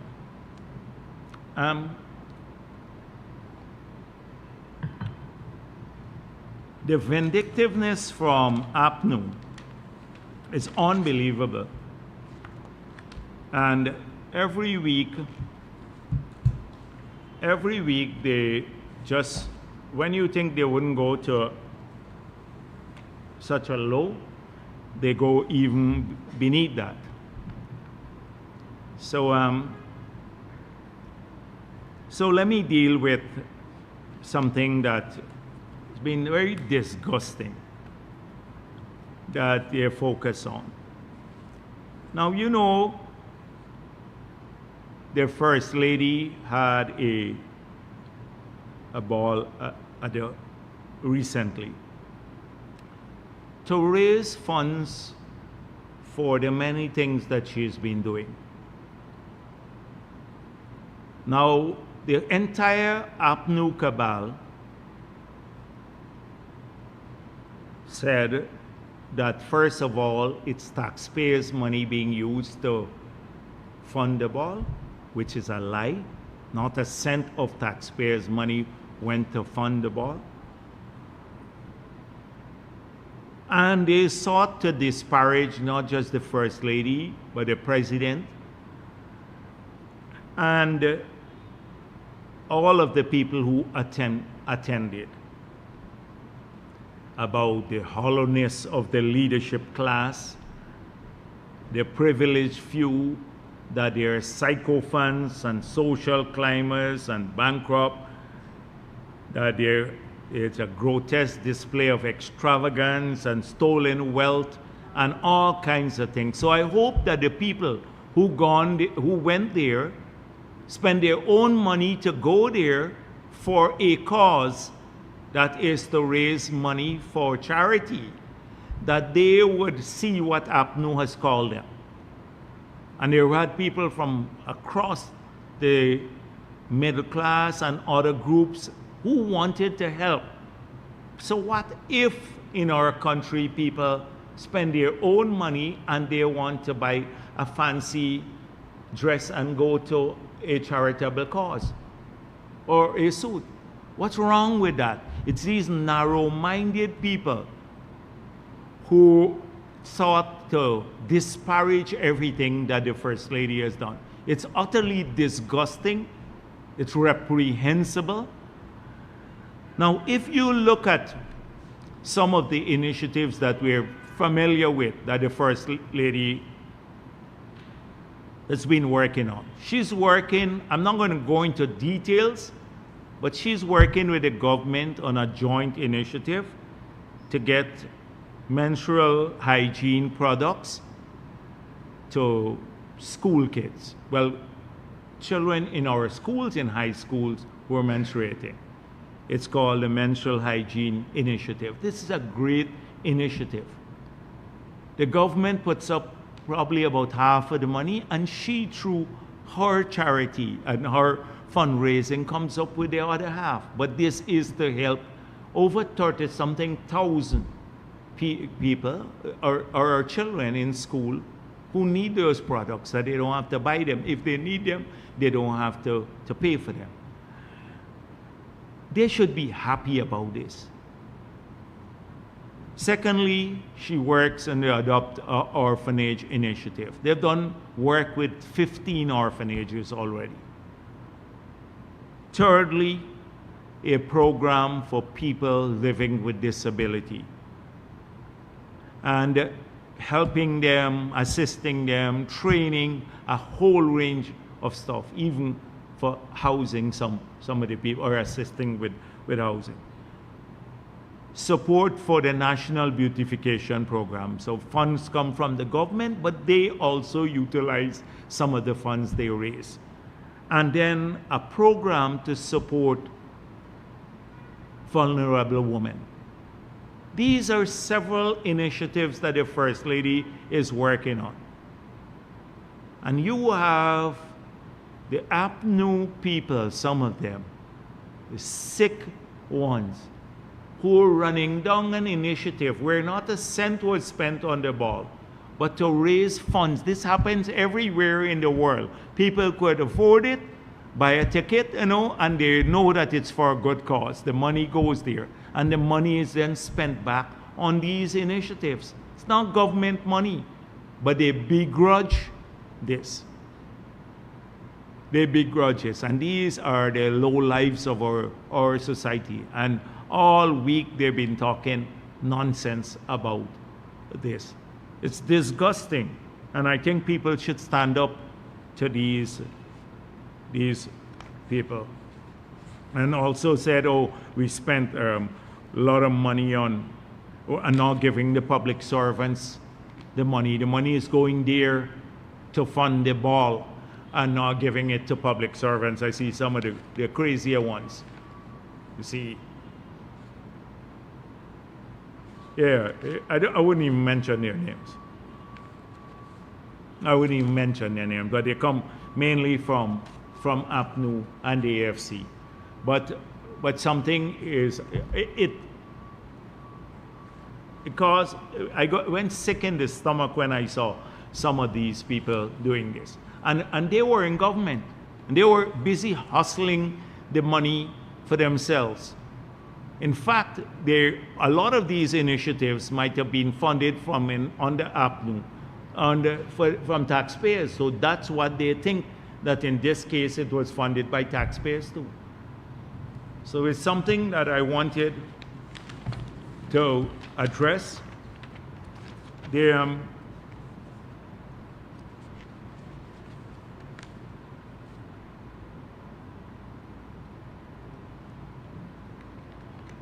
So another Starbucks News editorial. Sorry, it's not an editorial. It is a press release from AFC. So the AFC, and Starbucks gives them huge coverage on all this nonsense. So they knew that there was an AGM for the Miners Association yesterday. So I think they're hoping that the timing of their press release and them giving prominent space in the Starbucks News without any fact checking or anything else or quality control. The Starbucks is just the post office. That they would have influenced the miners. So first of all, they said mining sector beset by Dutch disease, says AFC.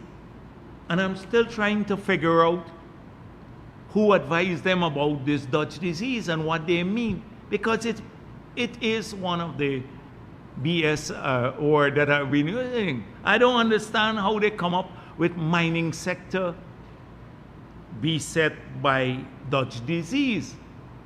I'm trying to figure out, trying to enter into their minds to see if there's any logic to what they're saying, because I don't want to believe that seemingly sensible people could be so far off the target. So I'm trying to think, what could they mean? Because I've never heard about mining sector beset by Dutch disease.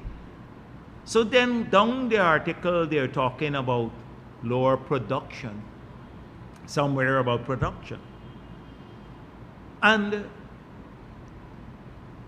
I may agree with them that what you've had is a problem with compliance, not necessarily lower production. That some of the people, because of the escalating price for gold and because of when the price goes up, the royalty payments are higher because you have to pay more money, so there's a greater incentive to evade, so that more evasion or some evasion is taking place. And it's not a new phenomenon. Trotman spoke about the evasion in declaration.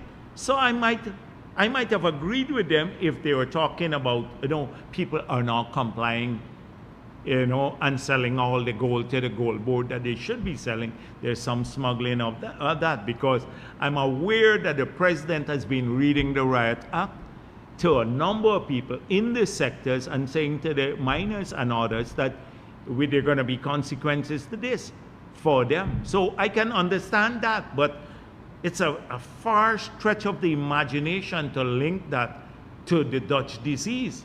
So I don't know which person advised them, but a big headline, mining sector beset by Dutch disease. So they talk about the terrible scenario and that we reduce the environmental safeguards now in the sector. So they love the miners, but we are allowing the miners to destroy the environment, which is not true. It's nonsensical, and everyone would know this. But I want anyone, they're making a play for the miners again. But the miners are very clear about the lies that they told them in 2015. Miners around the country were told they would remove all the taxes, they would assist the mining sector, they would do a number of things. The miners came out in droves, they brought out their workers from the hinterland to support APNU. I remember the mood in 2015. And what happened? So let me tell you what we had to do when we got back in office. So first thing that APNU did was to increase the tributers tax. They increased their royalty rate. They increased they put the VAT on machinery and equipment, etc. And let me tell you what we did since we got into office, because we made a promise to remove only the taxes, the VAT on machinery and equipment, and a couple of other things. But we did much more. So the miners themselves recognized this. So there was a 10% tributers tax. That is, the miners had to collect from their employees and remit to the treasury. We removed that when we got into office. We reduced the final tax from on a sliding scale of from 3.5% to 2.5%. That's the final tax that APNU had increased. We removed the machinery, VAT on machinery and equipment. We removed the VAT on all-terrain vehicle, ATVs. We removed the VAT on hinterland travel that was affecting the miners. We removed the VAT on the lubricating oil that they used to use. The miners made a case for it. They introduced a system that you had to get police clearance for the miners to transport fuel in their own vehicles. We removed that. We removed the requirement that APNU put in place to register and obtain road licenses for mining equipment. So you had to go, if you had an excavator under APNU, Jordan put that in place. You had to register it for and get a license for it for your excavator deep down in the jungle. And if you didn't have it, and they'll charge you for it. And several other things. Through the IDA, we're now giving more spare parts. There's some spare parts to the miners, especially for those who declare their goal and the large-scale ones. So all of these things were done under the PPP. Not a word about this. That's their record. They were just devastating the mining sector. The miners know this very well. So you're, shedding crocodile tears over the mining sector now and how the PPP is not treating miners well. You think you're going to fool the miners? And we'll remind them. We'll put it on a flyer and take it into every mining area and share it with every miner about what you did and compare what we did. So don't think you're going to be lying now. Marudi Mountain, you remember what Trotman and the others were doing? They mentioned Marudi Mountain here. Nigel Hughes flew into that area. The whole AFC cabal was there, and they were trying to corruptly give some people and protect people, and the people chased them out. Even now they're chasing them out. They don't want to see them there because they remember what they did in government. So that was the last thing that they come out with this week. Beset, mining sector beset by Dutch disease. I don't know. They just had nonsense to talk again this week. And then another Starbuck News editorial about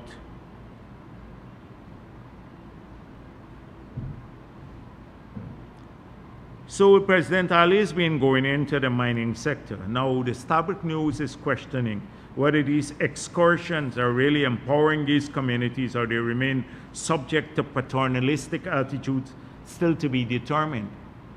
So what is paternalistic is the Starbuck editorials, pontificating on everything under the sun, believe that we have to clear it with some class of people. Never mind what you put in your manifesto. Never mind what's good for the people on the ground. Never mind in their community they told you, we want black tanks, and you buy the black tanks for them. But they must question the efficacy of giving black tanks to them and to question whether we should be sending plastic black tanks there or maybe black tanks into the hinterland. That's the paternalism. And they mention the APA, the most paternalistic our organization is the APA, trying to block the funding from the low carbon development strategy that has benefited 242 communities that they themselves have opted into, that they're using to fund large numbers of projects. Who is paternalistic? The president goes, we don't have a cardboard president now, who wouldn't even go into the interior. I remember Granger's trip to the interior. Mabaruma, he goes to central Mabaruma in the morning, plants a tree and come back in the afternoon. 2 hours later. That's it. You find out how many communities he has visited. But the president's visit to the communities now has become a problem for them. This is paternalism. We must now visit. And then they talk about aloof government. So every week, this is what we have to contend with. I'm going to end here. Thank you. Mr. Jagdeo, Dennis Shabal, Damara Waves. Sir, going back to the matter of... I think it's a bit loud, boy. Yeah, go okay. On. Going back to the matter of salaries and the amounts you pointed to in terms of increases dating back to 2020, how do you compare that with the purchasing power from then to now? And secondly, does Guyana favor negotiation or arbitration with CGX Frontera to protect that joint venture interest in the Caribbean bloc? And what's the second question? Does the government favor negotiation or arbitration with CGX Frontera to protect that joint venture's interest in the Caribbean bloc? They said that they've written to the Guyana government seeking to have negotiations, if not eventually arbitration. And can you say what is expected to be the focus of engagements between the government and the British Foreign Secretary? What is expected to be the focus of engagements between the government and the British Foreign Secretary? British Foreign Secretary? Yes, and lastly, does the PPP have any of its properties vested in any companies or other entities? Okay. That's it.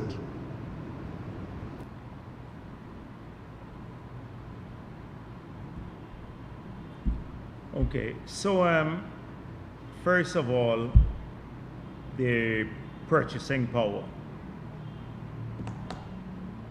If you look at the inflationary situation, that's what I'm telling you about average inflation rate. Outside of the cost of a major component, food prices, which we have seen increases in.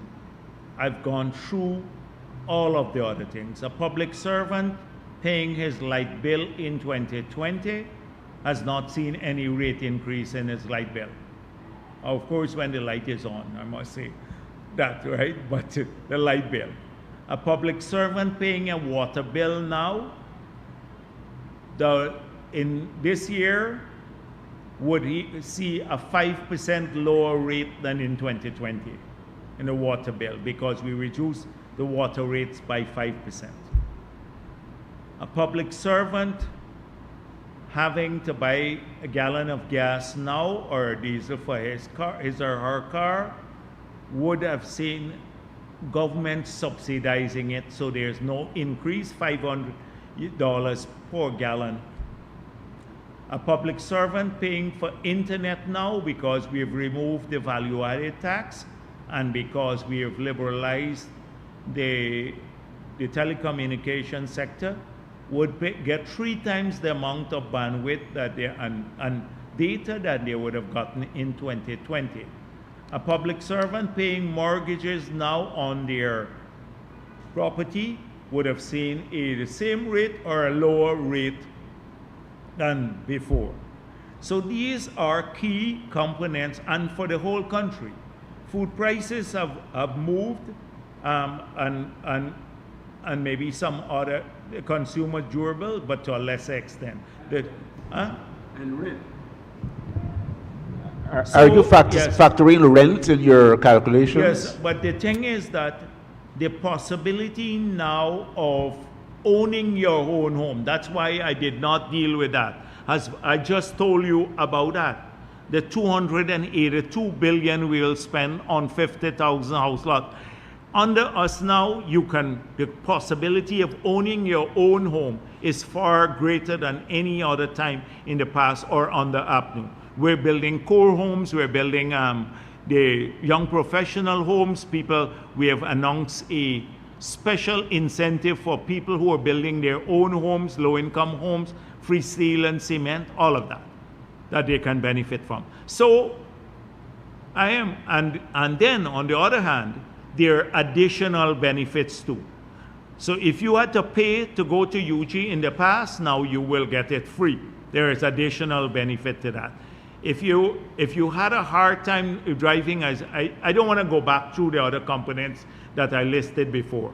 So the conditions of your community, etc., has been vastly enhanced. So we're very happy with this, and we're looking at the increase in money annually of $500 million US more to public service workers than in 2020. 500 million US. That's a lot of money more. On CGX, I don't want to speak much on this matter because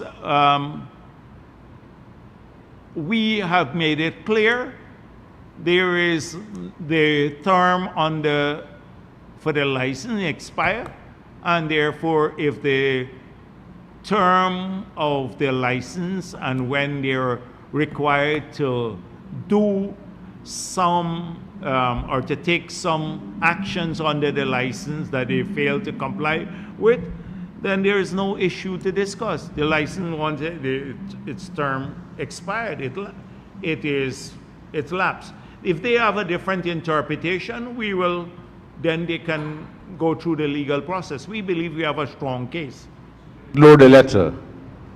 Yeah, we don't have to respond to. You can't negotiate on something that you actually don't have any longer. As far as we're concerned, and the legal advice is that the license lapsed because of the conditions under the license and the timeline for the license itself. So that's our position as of this moment.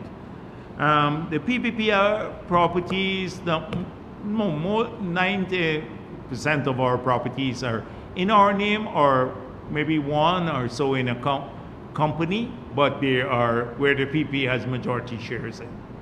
But where they pay all their taxes to city council and everything else. They two. For example, Gimpex. Gimpex was one of those. So Gimpex has been a PPP holding company for a very long period, and so Gimpex is one of the property. I think only the piece of land on Main Street, not Main Street, on Regent Street, that is the asset of Gimpex at this time. So we are committed to. But it's interesting that you spoke about this and the APNU's blatant refusal. I saw some engagement. Their blatant refusal to discuss MICWAP and the 6.3 billion or 6.6 billion that they owe the city council. They said that's an internal matter. How could that be an internal matter? You owe the city council 6.6 billion, and that's an internal matter. I'm telling you what we have based on all of the info. I have to check with the executive secretary, but we ensure that our taxes are all up to date. And the new Guyana company is still in part of your party? Yes, but the majority of the shares there. That's why I said. Those are the two companies. So, yeah. Good afternoon, Kim King for Reuters.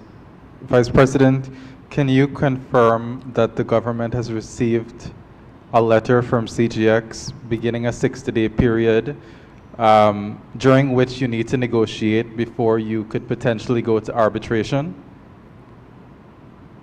CGX said in a release today that it has sent the government a letter. And our lawyers will deal with that. I have not seen the letter, and our lawyers will deal with that. Yeah. Has the government... And you know my views on CGX. I will not repeat those. Yes. And we have to check whether they... Anyhow, let me don't say much more because it might end up in court, but we're not worried about it going to court. No, well, you've made the comments that you've made in the public realm, but has the government formally communicated to CGX that their license is over and done with? When your license expires, do you have to get a formal communication from the government? It says 2 years your license is approved for. If you don't get an approval for extension, that means consistent with the law of the country, it's done. So, but I'm not going to litigate this in the public domain. Our lawyers will deal with that. But CGX has a track record of particular behavior. Are you happy with the results of the first auction and how things have played out? I've gone through this 100 times before. I said that it was the first time we went to a public auction, that there were several things at that time that would have, if we had in place, would have probably yielded better results in the auction. And these included a fixed or a new PSA, that's number one. 2, a new Petroleum Activities Act. And 3, seismic studies.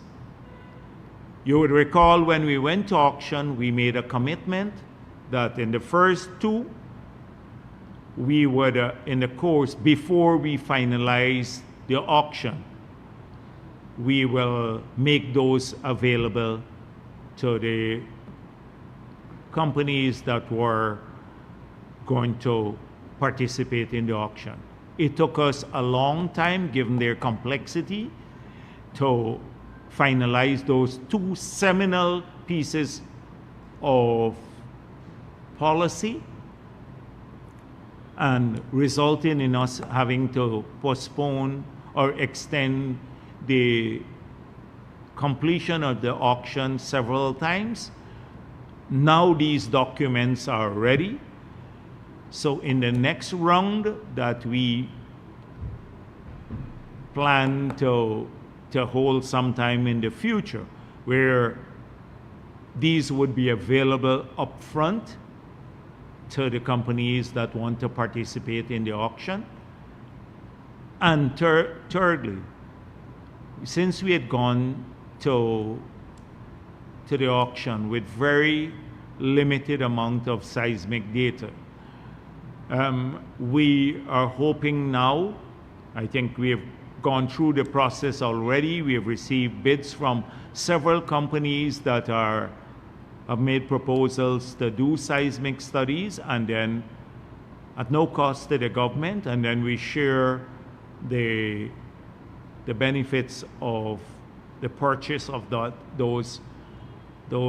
data.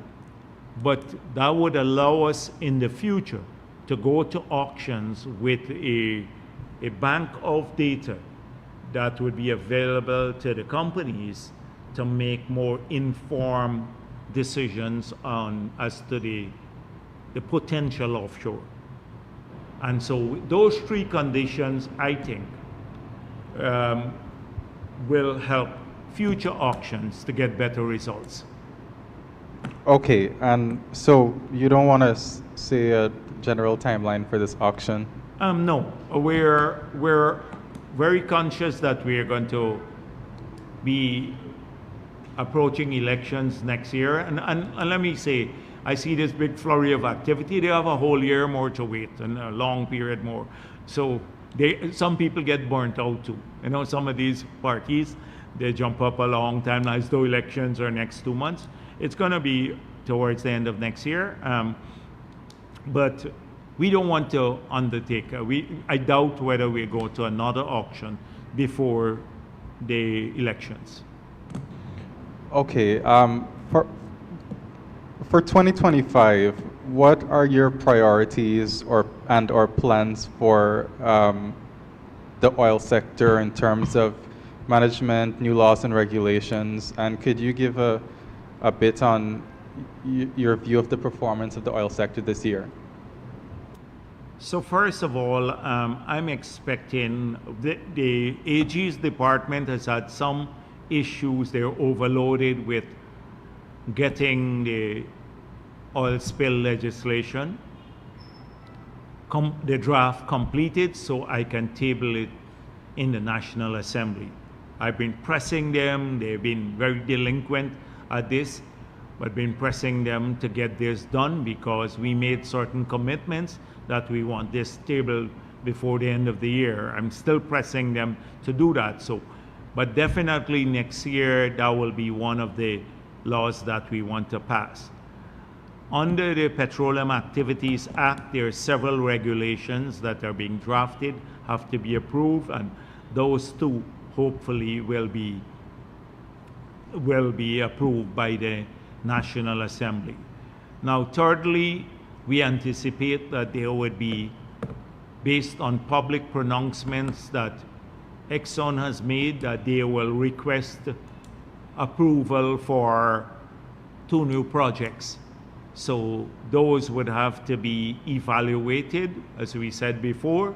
When we get the final request in and all the documents in, the evaluation would take place, and an approval or made if the technical people clear the approvals. They are then, what else? We probably, those are the main issues that we'd work on. Oh, monitoring, we'll spend more time on building out the systems for greater monitoring of oil proceeds and all of that, and the production offshore, because that was an issue. Those are, in a nutshell, some of the things that I can think of off the top of my head. ExxonMobil had said that when it did some maintenance this year, it saw the likelihood that at one of its projects, it could further increase production by 20,000 barrels a day, but it needs to get that go-ahead from the government. Our technical people are examining that. They are, until they clear it, we are not going to give approval. 2 things they have to look at. First of all, whether it's consistent with the environmental impact assessment that was done at the time of the approval of the project, and secondly, that it's safe to increase the production from the perspective of the rated capacity of the vessel. So those are the 2 parameters. We have to get assurances from the technical people that those conditions are met before we give approval for those. That's what I spoke the last discussion I had with the minister. We had to assure ourselves of those 2 that those 2 conditions are met. Regulation to ensure it's safe and so on. Is the government's policy still that it wants to maximize extraction? Yes. Well, that is a generic position.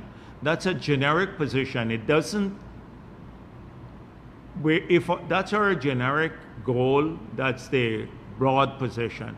It doesn't mean that we're not going to do due diligence to ensure that to achieve that outcome, we're not doing it safe. We're not doing it safely, and we have to do it safely. And so, yes, we want to maximize production, but we're not going to do it at the expense of safety or the environment. Performance of the sector this year and your work managing the I oil will sector deal with this year. that at another time, and I suspect the minister should really deal with that. That's his portfolio. I just deal with like more oversight. And by the way, last week I think it was the Kaichur News that asked me about whether Exxon has been written to in relation to the second audit.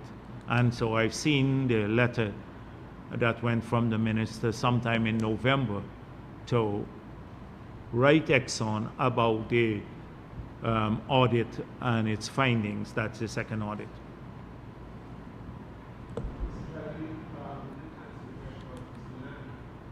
Which meeting you're talking about? Oh, okay. I'm not briefed about it, but I suspect in these things, at the end of the visit, you will get a chance to talk to him, and Todd will tell you what it's all about. Often these things are about, they're about enhancing our relationship. And we're very pleased that he's here now, you know, comes from Guyanese heritage. It's like second home to him. I shouldn't say that too much, but we're very happy he's here. So you can ask Todd about it. Dr. Jagdeo Vanuanakchan, the Guyana Times. Can you say, is there a timeline for the cash grant registration or government plans? I explained that at length at the beginning. I don't think you had come here at the time, but look back to that. Yeah, we are hoping that in 5 months that we can complete everyone. Registration alone, that's what I'm trying to, are you going to do the distribution simultaneously? Right, simultaneously. So the issue is that, like we did with Region 9, so we completed the registration, the checks are cut now, they do the verification, the checks are cut, they will do the distribution. So that will continue.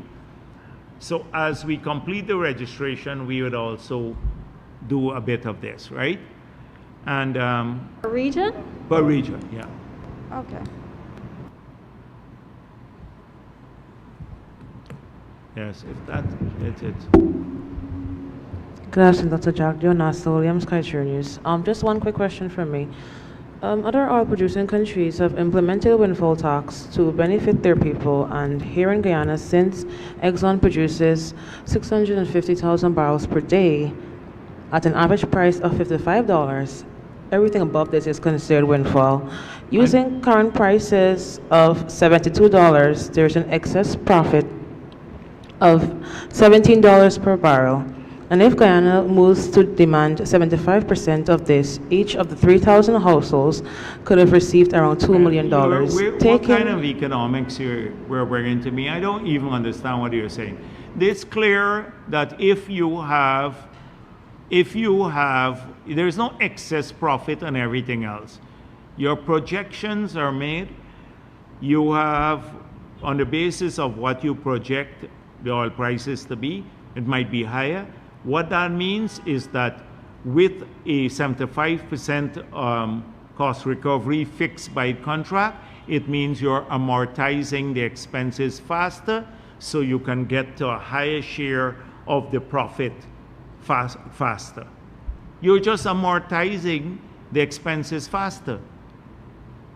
And that's what's happening. So if it took you 10 years to amortize the investment at $50, and just to give an example, price for oil, it may take you 7 years to do it at $75. And that means thereafter, you are entitled to 52%, crudely putting, of the revenue. It's a simple matter. Yes.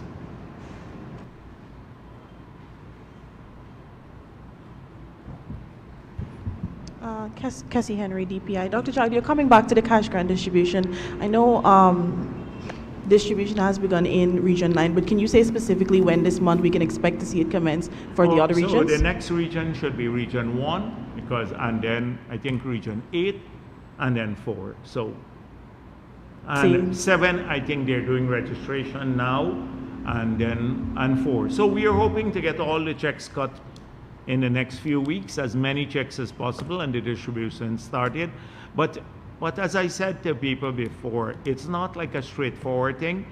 As we register, we'll cut checks, we'll distribute, everyone will get it. It's just a matter of time. So people gotta also make sure that we don't do an APNU thing.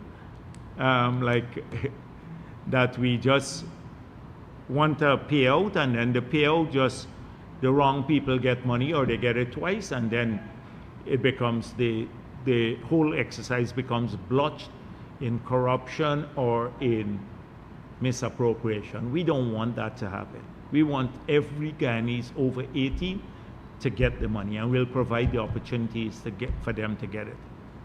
So it's just a matter of timing. Okay, thank you very much.